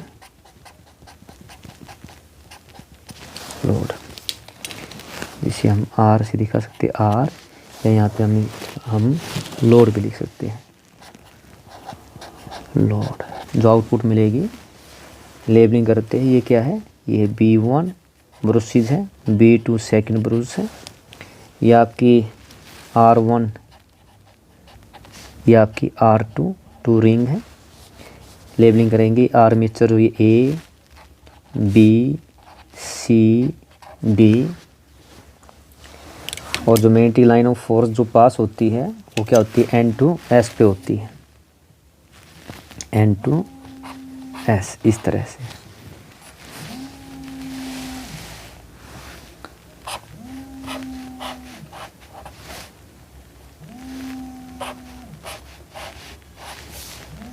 तो ये आपकी क्या हो गई है, मैग्नेटिक लाइन ऑफ फोर्सेस। और आपको पता है जो कोईल आर्मेचर रोटेट करती है ऑन ए वर्टिकल एक्सिस पे रोटेट करती है। तो वर्टिकल एक्सिस क्या है, इसको दिखाएंगे, इस तरह दिखा सकते हैं रोटेट। ये हो गया आपका वर्टिकल एक्सिस जिस पर कोईल क्या करती है, एंटी क्लॉकवाइज में इस तरह से आपकी रोटेट करती है। तो हम लेबलिंग हो गई है, ये डायग्राम हो गया आपका, लोड हो गया, करंट की डायरेक्शन दिखा सकते हैं। करंट जब आपकी ए बी अप होती है तो करंट की जो डायरेक्शन होती है वो क्या होती है, A to B, C to D, और आर्मेचर में B1 से B2 की तरफ होती है। जब हम डायग्राम बनाएंगे इस तरह से B2 से B1 की तरफ होती है। तो ये सेकंड पार्ट हो गया आपका, 3 मार्क्स क्वेश्चन था। सबसे पहले क्या किया आपने, देखिए AC जनरेटर के बारे में बताया, सेकंड प्रिंसिपल बताया, प्रिंसिपल के बाद आपको क्या करनी है, वर्किंग बतानी। देखिए explain the working of generator with the help of label diagram, diagram की हेल्प से। तो देखिए, और डायरेक्शन जो होती है इंड्यूस्ड करंट की वो हम किस तरह निकाल सकते हैं, फ्लेमिंग राइट हैंड रूल्स का यूज़ करते हैं, Fleming right hand rule. Working देखिए क्या है, coil rotate the angle theta जो होता है, angle theta between magnetic field and normal of the coil changes continuously in the induced and EMF is induced होती है इन दी कोईल। यानी देखिए जो आर्मेचर ABCD है, ABCD जब आपकी magnetic line of force pass होती है तो कोईल रोटेट करती है, और एंगल थीटा क्या है, between the coil, magnetic field and normal of the coil. तो इसकी जब देखिए सबसे पहले क्या लिया है, अब AB अप है, यानी इसकी वर्किंग देखिए, let initially the plane of coil is perpendicular to magnetic field, let A B up side and CD down. यानी AB क्या आपकी अप है, इस डायग्राम की उससे समझ सकते हैं आप। देखिए फर्स्ट है आपका AB up side, CD down side, magnetic line of force passing through the coil, then armature AB rotate in anti-clockwise direction using Fleming right hand rule. Fleming Fleming right hand rule, the current induced, the voltage induced in the coil from A to B, C to D, and in external circuit you can see the current direction B2 to B1. Let's देखिए, let initially the plane of coil is perpendicular to magnetic field, AB upside, CD down. Let coils rotate in anti-clockwise direction. Therefore, side AB moves in direction downward, CD is upward direction. Applying Fleming right hand rule, we find current flows from A to B and C to D, and in external circuit it's from B2 to B1. ये first part हो गया। Next half के rotation, यानी after half rotation you can see this diagram. Now CD upside, AB moves down. Again same process, magnetic line of force passes through the coil, armature rotate in anti-clockwise direction. Then using Fleming right hand rule, now direction of current reversed. You can see D to C, B to A, and in external circuit you can see B1 to B2. After half rotation, AB moves up, CD moves in downward direction. Hence direction of induced current is from B to A, D to C, and in external circuit it's from B1 to B2. Now this process, this cycle, now this cycle repeated and repeated, induced current changes direction after every half rotation of the coil. Hence current induced in it,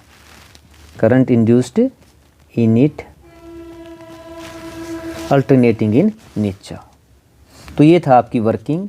हमने क्या किया, हमने सबसे पहले आपका AC generator के बारे में बताया, AC जनरेटर, देन उसका प्रिंसिपल, देन थर्ड क्या किया, लेबल डायग्राम बनाया आपने, लेबल डायग्राम की हेल्प से क्या है, वर्किंग को एक्सप्लेन किया। वर्किंग के 2 पॉइंट है आपके, स्टार्टिंग में AB क्या है, अपसाइड है, बिल्कुल सिंपल सी आपकी वर्किंग बताया आपको। इनिशियली AB अपसाइड है और CD डाउन साइड है। जब line magnetic line of force passes होती है तो बाई जब एंटी क्लॉकवाइज डायरेक्शन में आपकी कोयल रोटेट करती है तो इंड्यूस करंट जो होता है आपका using Fleming right hand rule in A to B, C to D and in external circuit from B to B1. After half rotation you can see CD moves upside, AB moves downside. Again coil rotate in anti-clockwise direction using Fleming right hand rule. You can see direction of current reversed, D to C, B to A and in external circuit from B1 to B2. This is the working of AC generator. हमारा what is doping, how is it done to make P and N type semiconductor. ये question अभी 5 marks का है, आपसे पूछा गया है exam के अंदर, 5 मार्क्स क्वेश्चन है। तो इसके अंदर क्या है, आपके 2 पार्ट है। फर्स्ट पार्ट क्या, what is doping, how is it done to make P and N type semiconductor. Second part में क्या दिया गया है, draw the energy level diagram for P and N type semiconductor. तो ये 2 क्वेश्चन है आपको। फर्स्ट है डोपिंग, कैसे P और N टाइप बनाने में हम इसका यूज़ करते हैं। सेकंड पार्ट में आपको एनर्जी लेवल डायग्राम बनाना है P और N टाइप के लिए। आइए करते हैं। तो देखिए what is doping. The doping, सबसे पहले डोपिंग डिफाइन किया, it is the process of deliberate addition of impurity atom in a pure semi conductor. Impurity atom जो ऐड करते हैं उसको डोपेंट्स कहते हैं। तो जानबूझ के एडिशन करना इम्प्योरिटी एटम का प्योर सेमीकंडक्टर में। और प्योर सेमीकंडक्टर क्या होता है, उसको बोलते हैं इंट्रिंसिक सेमीकंडक्टर। और इंट्रिंसिक सेमीकंडक्टर में उसकी कंडक्टिविटी बढ़ाने के लिए उसके अंदर हम इम्प्योरिटी एटम ऐड करते हैं, जिसको बोलते हैं जो नया सेमीकंडक्टर एक्सट्रिंसिक सेमीकंडक्टर कहते हैं। आपको पता है प्योर जो सेमीकंडक्टर होता है, प्योर सेमीकंडक्टर, यहाँ पे आपको पॉइंट टू पॉइंट लिखना, ये नहीं लिखना है, सम डायरेक्ट पूछा है तो इसको बोलते हैं इंट्रिंसिक सेमीकंडक्टर। Intrinsic semiconductor. और इम्प्योर कौन सा होता है, इम्प्योर सेमीकंडक्टर जिसके अंदर इम्प्योरिटी ऐड करते हैं वो होता है एक्सट्रिंसिक सेमीकंडक्टर। तो यहाँ पे नहीं लिखना है, जैसे समझाने के लिए बताया है। तो क्वांटिटी ऑफ जो डोपेंट में be up to 100 ppm। ppm क्या होता है, पार्ट पर मिलियन। तो ये फर्स्ट पार्ट हो गया, डोपिंग को डिफाइन किया। सेकंड पार्ट क्या है, depending upon the type of impurity atom added N type P type semiconductor formed होते हैं। या आप ये कह सकते हैं एक्सट्रिंसिक सेमीकंडक्टर जो होते हैं, जो एक्सट्रिंसिक सेमीकंडक्टर 2 टाइप के होते हैं, P टाइप और N टाइप होती है। बनते कैसे ये बताना है, पॉइंट टू पॉइंट है। तो depending upon the impurity, first है P टाइप सेमीकंडक्टर। तो semiconductor obtain by adding impurity atoms from 13 group of periodic table. जो पीरियोडिक टेबल का 13 ग्रुप है उसके अंदर क्या होते हैं, आपको याद है 13 में बाल, गंगा, इंडिया, आप याद करते हैं तिलक। तो ये जितने भी है बाल गंगा, boron, aluminium, gallium, indium, thallium, ये 13 ग्रुप मेंबर है। तो the semiconductor obtain by adding impurity atom from 13 group of table, periodic table, boron, aluminium, gallium, thallium, ये एग्जाम्पल है। इसको ट्रीवैलेंट इम्प्योरिटी कहते हैं क्योंकि इनके आउटर मस्ट में कितने इलेक्ट्रॉन होते हैं पता है आपको, 2, 3, 2, 8, 3, इस तरह से होते हैं। Trivalent impurity as they have 3 electron in the outermost orbit. अब हमें पता है जो सिलिकॉन है और जो जर्मेनियम है इनके पास क्या होते हैं, आउटरमोस्ट 4 होते हैं, 14 ग्रुप है 4। तो 3 इलेक्ट्रॉन जो इम्प्योरिटी एटम है will form 3 covalent bond with 3 neighbouring silicon germanium atom. 4th covalent bond is incomplete due to deficiency of electron. 3 ही है तो क्रिएट क्या करेगा, होल्स क्रिएट करेगा डेफिशिएंसी की वजह से। Third point, impurity atoms are, इसको बोलते हैं एक्सेप्टर एटम्स। फोर्थ पॉइंट क्या हमें पता है, जो n नंबर ऑफ जो होल होंगे इसके अंदर, इसका मतलब होल ग्रेटर देन होंगे number of electron. That means क्या है, holes are majority charge carrier, electrons are minority charge carrier. तो इस तरह से क्या P टाइप सेमीकंडक्टर फॉर्म होता है। सेकंड है आपका N type semiconductor. N type semiconductor क्या, देखिए जो 14 ग्रुप है आपका, बिल्कुल आसान सा देखिए 14 ग्रुप जो होता है ये सेमीकंडक्टर वाला है। Carbon, silicon, germanium. अगर इस तरफ वाला ऐड करेंगे तो बनेगा P, इस तरफ वाला 15 करेंगे तो बनेगा आपका N टाइप। नाना, पापा, आंटीज सब बीमार, आपने पीरियोडिक टेबल याद की होगी। तो इसके पास, इनके पास क्या है, सभी के पास आउटर मस्ट में 5, जैसे 2 5 2 8 5 इस तरह से, यानी आउटर मस्ट में 5 इलेक्ट्रॉन है। That is the semiconductor obtain by adding impurity atom belonging to 15th group of periodic tables. Phosphorus, arsenic, bismuth, antimony, ये होता है Sb होता है, Sb, ठीक है, Sb। That is pentavalent impurity as they have 5 electron in the outermost orbit. अब 4 electron जो है इम्प्योरिटी एटम का, 4 जो सिलिकॉन है या जर्मेनियम है उनके साथ कोवेलेंट बॉन्ड फॉर्म करेगा, और 5th electron can easily move about the crystal, यानी फ्री है, यानी इलेक्ट्रॉन 1 फ्री है पर एटम। तो इम्प्योरिटी एटम्स इसमें क्या कहते हैं, इसको डोनर एटम कहते हैं, देने वाला कहते हैं। इसके अंदर क्या अपोजिट है, जो नंबर ऑफ इलेक्ट्रॉन है ग्रेटर देन होंगे नंबर ऑफ होल। इसका मतलब क्या है, मेजॉरिटी चार्ज कैरियर क्या है, इसके अंदर इलेक्ट्रॉन होते हैं देन, और माइनॉरिटी क्या होते हैं, होल्स होते हैं। तो यहाँ पे आपको बस ये डिफाइन करना था व्हाट इज़ डोपिंग। डोपिंग के बाद आपको डिपेंडिंग अपॉन इम्प्योरिटी डोपेंट की आपको P टाइप ऑफ सेमीकंडक्टर को डिफाइन करना था 5 मार्क्स में। तो 3 नंबर का ये हो गया है। 2 मार्क्स में क्या होता है, मार्किंग स्कीम में आपको अब क्या करना है, आपको ये बनाना है, यानी कि आपको सेकेंड पार्ट में draw energy level diagram for P and N type semiconductor draw करना है। तो कैसे करेंगे इसको, सबसे पहले देखिए ऐसे ही बना लीजिए, बीच में ये लाइन लगा लीजिए इस तरह से, P टाइप और N टाइप का दिखाने के लिए, बनाने के लिए। तो यहाँ लिख सकता हूँ, मान लो ये आपका इधर हो गया, ये P टाइप के लिए बनाते हैं, और इधर आपका हो गया N टाइप, इसके लिए बनाते हैं।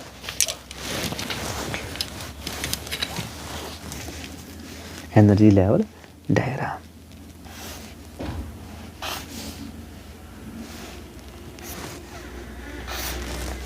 बिल्कुल सेम ले लीजिए, बनाना आसान इस तरह देखिए बना सकते हैं।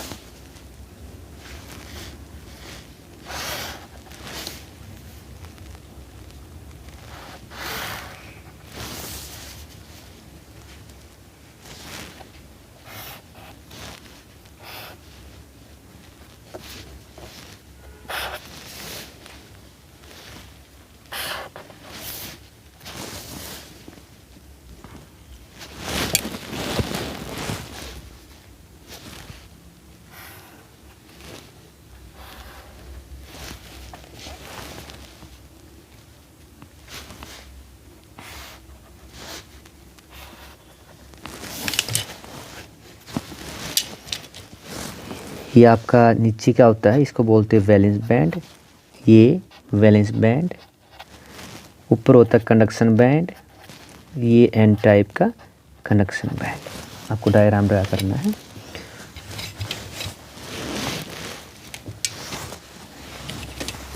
ई टाइप के में क्या होता है, आपका होता है एक्सेप्टर एनर्जी लेवल बन जाता है, एक्सेप्टर जस्ट अबव दी वैलेंस बैंड। जबकि आपके N टाइप में क्या बनता है, डोनर एनर्जी लेवल बनता है। अभी यहाँ पे एक्सप्लेन करना है, ज़्यादा टाइम नहीं, बस हमें क्या है आंसर देना है। तो इसको आपको दिखाना है, यहाँ पे दिखा देते हैं आपके,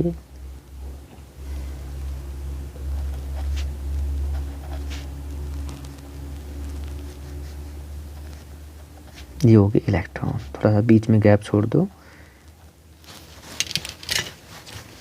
यहाँ कौन पूछा आपका, यहाँ पे ये जो गैप है यहाँ पे मान लेते हैं, ये इलेक्ट्रॉन यहाँ पे, ये इलेक्ट्रॉन जंप करके यहाँ पे इस तरह से, और नीचे क्या दिखा दी, स्पेस में होल दिखा दीजिए इस तरह से, इस तरह होता है आपका। यानी ये जो इलेक्ट्रॉन है जंप करके यहाँ पहुँच गए हैं, ठीक है। और इसको क्या कहते हैं, इसको बोलते हैं acceptor energy level, acceptor energy level कहते हैं। ठीक है, यहाँ पे सिमिलरली यहीं पे बनाए, यहाँ दिखाएंगे आप। तो देखिए यहाँ पे आपके इस तरह दिखाते हैं, यानी इलेक्ट्रॉन जो है यहाँ जंप कर जाते हैं। यहाँ पे एंड्रोन इलेक्ट्रॉन फ्री है, इजीली है। तो यहाँ पे मैं अगर दिखाऊँ आपका, यहाँ पे इस तरह से, इस तरह से, तो इलेक्ट्रॉन जंप करके कहाँ पहुँच गए, यहाँ पे इजीली चले जाते हैं। और ये क्या होता है आपका, एनर्जी गैप होता है। यहाँ पे क्या है आपका, ये एनर्जी गैप है।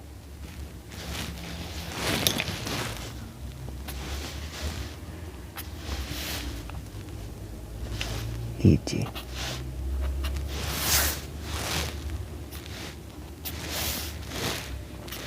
फॉरबिडन गैप कह लीजिए इसको, एनर्जी गैप के। ये जी, ये जी, तो इसको क्या बोलते हैं, इस लेवल को बोलती है, जो लेवल यहाँ फिक्स हो गया है इसका नाम है डोनर एनर्जी लेवल। तो ये क्वेश्चन था आपका, बस ये बनाना था आपको। देखिए क्या है, सबसे पहले आप क्या किया, आपने डोपिंग को डिफाइन किया। क्वेश्चन था आपके दो पार्ट थे, what is doping, how it is done to make P N type semiconductor. तो पी और एन टाइप के बारे में बताया। सेकंड पार्ट क्या था आपका, सेकंड पार्ट था draw the energy level diagram for P N type semiconductor. तो 3 मार्क्स डोपिंग के नाम के, 2 मार्क्स क्या है आपके इस ड्रा एनर्जी लेवल डायग्राम के लिए। तो ये था आपका क्वेश्चन 5 मार्क्स का क्वेश्चन है। नेक्स्ट हमारा 3 मार्क्स में क्वेश्चन पूछा गया, देखिए आपसे 2 पार्ट इसके भी।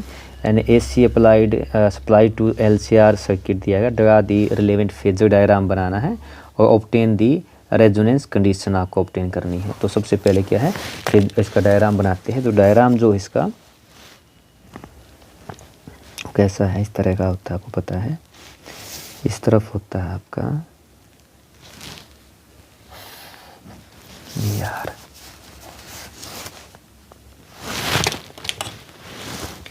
नीचे होता है आपका, मान लीजिए और ऊपर हो गया आपका इस तरह से, यानी ये आपका VL ऊपर है, ये VL, नीचे क्या है VC, ठीक है, और इधर होता है VR। तो पॉइंट लेते हैं हम, ये हमारा पॉइंट ये हो गया है, ये A पॉइंट मान लेते हैं। फिर से डायग्राम बनाना है।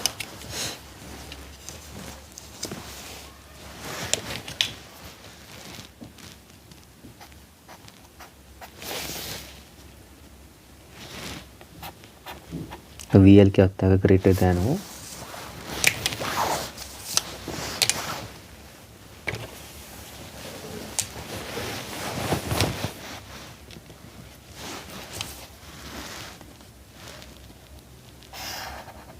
इस तरह दिखाना है। मान लीजिए आपका के पॉइंट, ये A पॉइंट, ये इसको मान लेते हैं B डैश मान लेते हैं, ये आपका B डैश, ठीक है। और यहाँ पे O एंगल कितना हो गया आपका, ये फाई होता है, फेज एंगल हो गया, ठीक है। ये टोटल एंगल कितने का होता है, ये आपको पता है 90 होता है, 90। और इसको थोड़ा लंबा दिखा सकते हैं, इस तरफ नीचे की तरफ, और ये इधर हमारा तो जो VL होता है, ये VL यहाँ से लेके यहाँ तक, ये आपका BL हो गया। और ये जो VC है कैपेसिटर, ये आपका यहाँ तक है, ठीक है। इसलिए कि यहाँ पे VL क्या ग्रेटर देन है VC का। यहाँ पे ये जो पोर्शन आपका यहाँ पे है, ये क्या दिखाता है, VR दिखा रहा है, वोल्टेज अक्रॉस रेजिस्टर, ये voltage across inductor, voltage across capacitor, ठीक है। तो यहाँ तक क्या है, ये आपका VC है। तो ये क्या आपका फेजर डायग्राम है, आप दिखा सकते हैं फेजर डायग्राम है। इसके बाद क्या है सेकंड पार्ट का, देखिए ड्रा रिलेवेंट फेजर डायग्राम हमारा हो गया है। Obtain the resonance condition. अब सेकंड क्या निकालना है, रेजोनेंस कंडीशन। हमें पता है वी नो जो इम्पीडेंस यानी जेड होता है वो क्या होता है आपका आर स्क्वेयर एक्सएल एक्सी का स्क्वेयर होता है, ठीक है। तो रेजोनेंस कंडीशन क्या होती है, वो कंडीशन जब आपका एक्सएल क्या हो जाए, जो आपका इंडक्टिव रिएक्टेंस कैपेसिटिव रिएक्टेंस के बराबर हो जाए। ये क्या होता है ओमेगा एल, ये होता है ओमेगा सी। तो रेजोनेंस कंडीशन मान लो ओमेगा नोट क्या आपकी रेजोनेंट, तो ये क्या हो जाएगा ओमेगा नोट स्क्वेयर 1 में एल सी। तो यहाँ पे जो ओमेगा नोट ये क्या आ जाएगा 1/LC का स्क्वायर रूट आ जाएगा।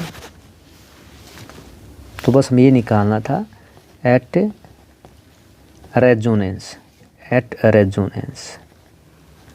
रेजोनेंस क्या होता है इंडक्टिव रिएक्टेंस कैपेसिटिव रिएक्टेंस के बराबर होता है। और यहाँ पे इसके आगे निकालना चाहे तो जो ओमेगा नोट क्या होता है ये आपका होता है 2 न्यू नोट होता है। ये क्या होता है 2 न्यू नोट लिख सकते हैं इसको। तो ये कितना हो जाएगा 1/LC का स्क्वायर रूट। और जो फ्रीक्वेंसी ये जो आपकी आई ये कितनी हो जाएगी आपकी 1/2πLC। तो ये होगी आपकी ऑब्टेन रेजोनेंस कंडीशन, जिसके ऊपर क्या है मैक्सिमम करंट एक्सेप्ट करता है सर्किट। अब देखिए फर्स्ट पार्ट हो गया। सेकंड पार्ट क्या है, in LCR circuit with resistance 44 ohm, C 8 microfarad, L 50 henry is connected to variable frequency 220 volt supply AC supply, angular frequency at resonance condition. अभी निकाला था angular frequency at resonance condition. हमें निकालना क्या है we know जो angular frequency होती है at resonance, angular frequency at resonance क्या होती है, ये होता है फार्मूला भी ओमेगा होता है 1/LC का स्क्वायर रूट होता है। तो गिवन क्या है, गिवन देखिए आपको यहाँ पे हमें L चाहिए C चाहिए। तो L कितना है 50 हेनरी है और C 80 माइक्रोफैराड। तो माइक्रोफैराड कितना हो गया 80 × 10⁻⁻6 फैराड।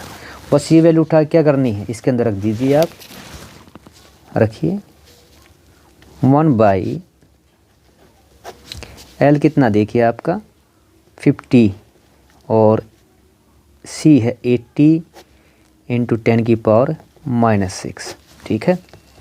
तो 1/ आप करेंगे देखिए यहाँ पे 15 × 80 5 8 40, ठीक है। और 0 ये 1 2 ये होगी 10⁻⁻6। तो जो ओमेगा यानी कि एंगुलर फ्रीक्वेंसी आएगी वो कितनी आएगी 1/ आप इसे निकाल सकते देखिए 4 × कितना हो गया 3, ये कितनी है अब देखिए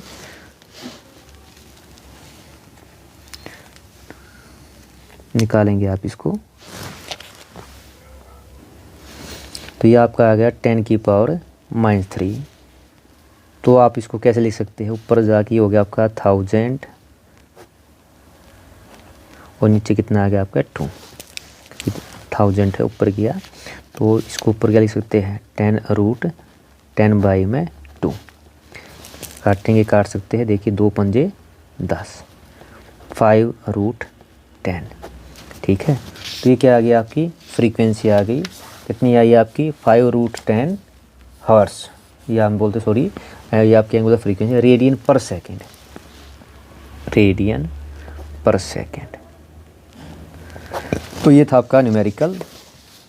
तो आपका ये क्वेश्चन क्या था जिसके अंदर 2 पार्ट थे। फर्स्ट पार्ट में आपने फेजर डायग्राम बनाया और सीरीज रेजोनेंस कंडीशन को निकाला।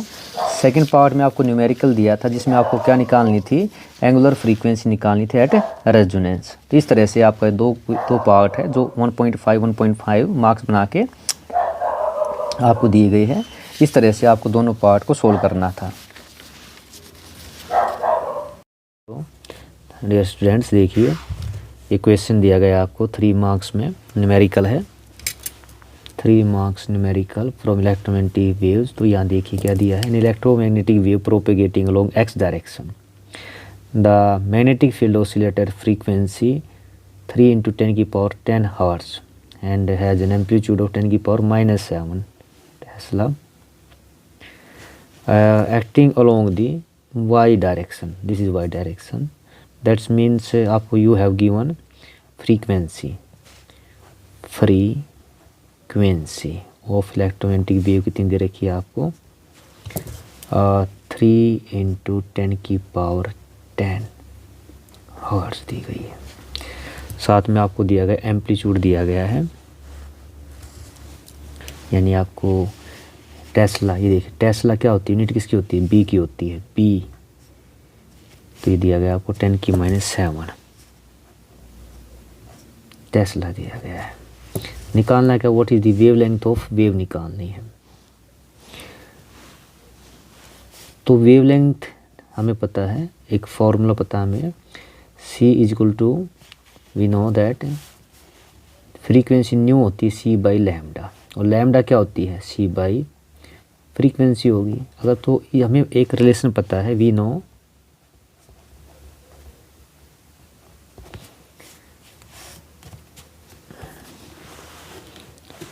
जो E0 होता है, इलेक्ट्रिक फील्ड होता है, वो क्या होता है, CB होता है, यानी CB होता है। अब यहाँ पे हम E निकाल सकते हैं, तो E कितना आ जाएगा, जो E इलेक्ट्रिक फील्ड होगा वो हो गया, C होता है 3 × 10⁸ मीटर/सेकेंड, एंड B गिवन है आपको 10⁻⁷। तो ये कितना आ गया आपका, ये हो गया 330 वोल्ट पर मीटर में इसकी यूनिट होती है। अब हमें E हमारे पास है, इलेक्ट्रिक फील्ड है, क्योंकि 2 क्वेश्चन पूछेगा, 2 पार्ट है, what is wavelength of wave, right expression representing corresponding oscillating E की फॉर्म में लिखना है। तो आप लैम्डा निकाल सकते हो। लैम्डा कितना आएगा आपका, लैम्डा ये क्या होता है, C/ में फ्रीक्वेंसी होगी, C गिवन है 3 × 10⁸, और फ्रीक्वेंसी भी गिवन है आपको 3 × 10 की पावर कितनी है, 10 है। यहाँ से देखिए 3 से 3 कट गया आपकी, ये हो गया 10 की पावर देखिए 10 की पावर हो गई -2 हो गई है, 10 की पावर -2। अब फ्रीक्वेंसी वेवलेंथ भी है, ये होगी हमारी मीटर के अंदर। तो जो गिवन क्या देखिए, electromagnetic wave propagating along x direction, the magnetic field oscillate frequency and has amplitude 10 this. तो जो आपका बी है वो वाई एक्सिस के अलोंग है। तो जो इलेक्ट्रिक फील्ड होगा प्रोपेगेशन वो किसके अलोंग होगा, वो होगा हमारा EZ के अलोंग होगा। और हमें पता है, वी नो जो जनरल इक्वेशन होती है, मान लिया हमारी Z की लगा लो, Z की जो क्या होगी, E0 साइन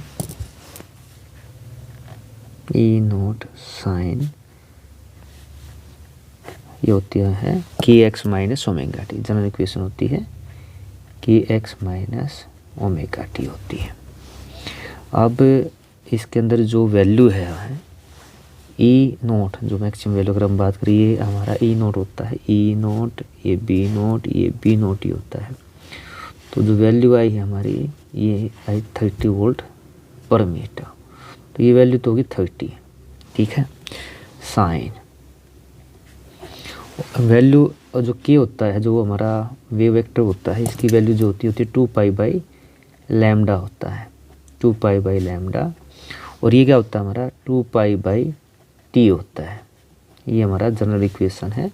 तो अगर वैल्यू रखे हमारे पास लैम्डा की भी वैल्यू है, और जो 2π/t है, क्योंकि हमें पता है जो ओमेगा होता है, ये आपका ओमेगा कितना होता है 2π/t होता है। तो यहाँ पे रखूँ तो ये होगा 30 साइन 2π/λ। तो ये हमारा देखिए कितना हो गया 2π, लैम्डा की वैल्यू कितनी आई, ये आपकी आई है 10 की -2 है, देखो कितनी है 10 की -2।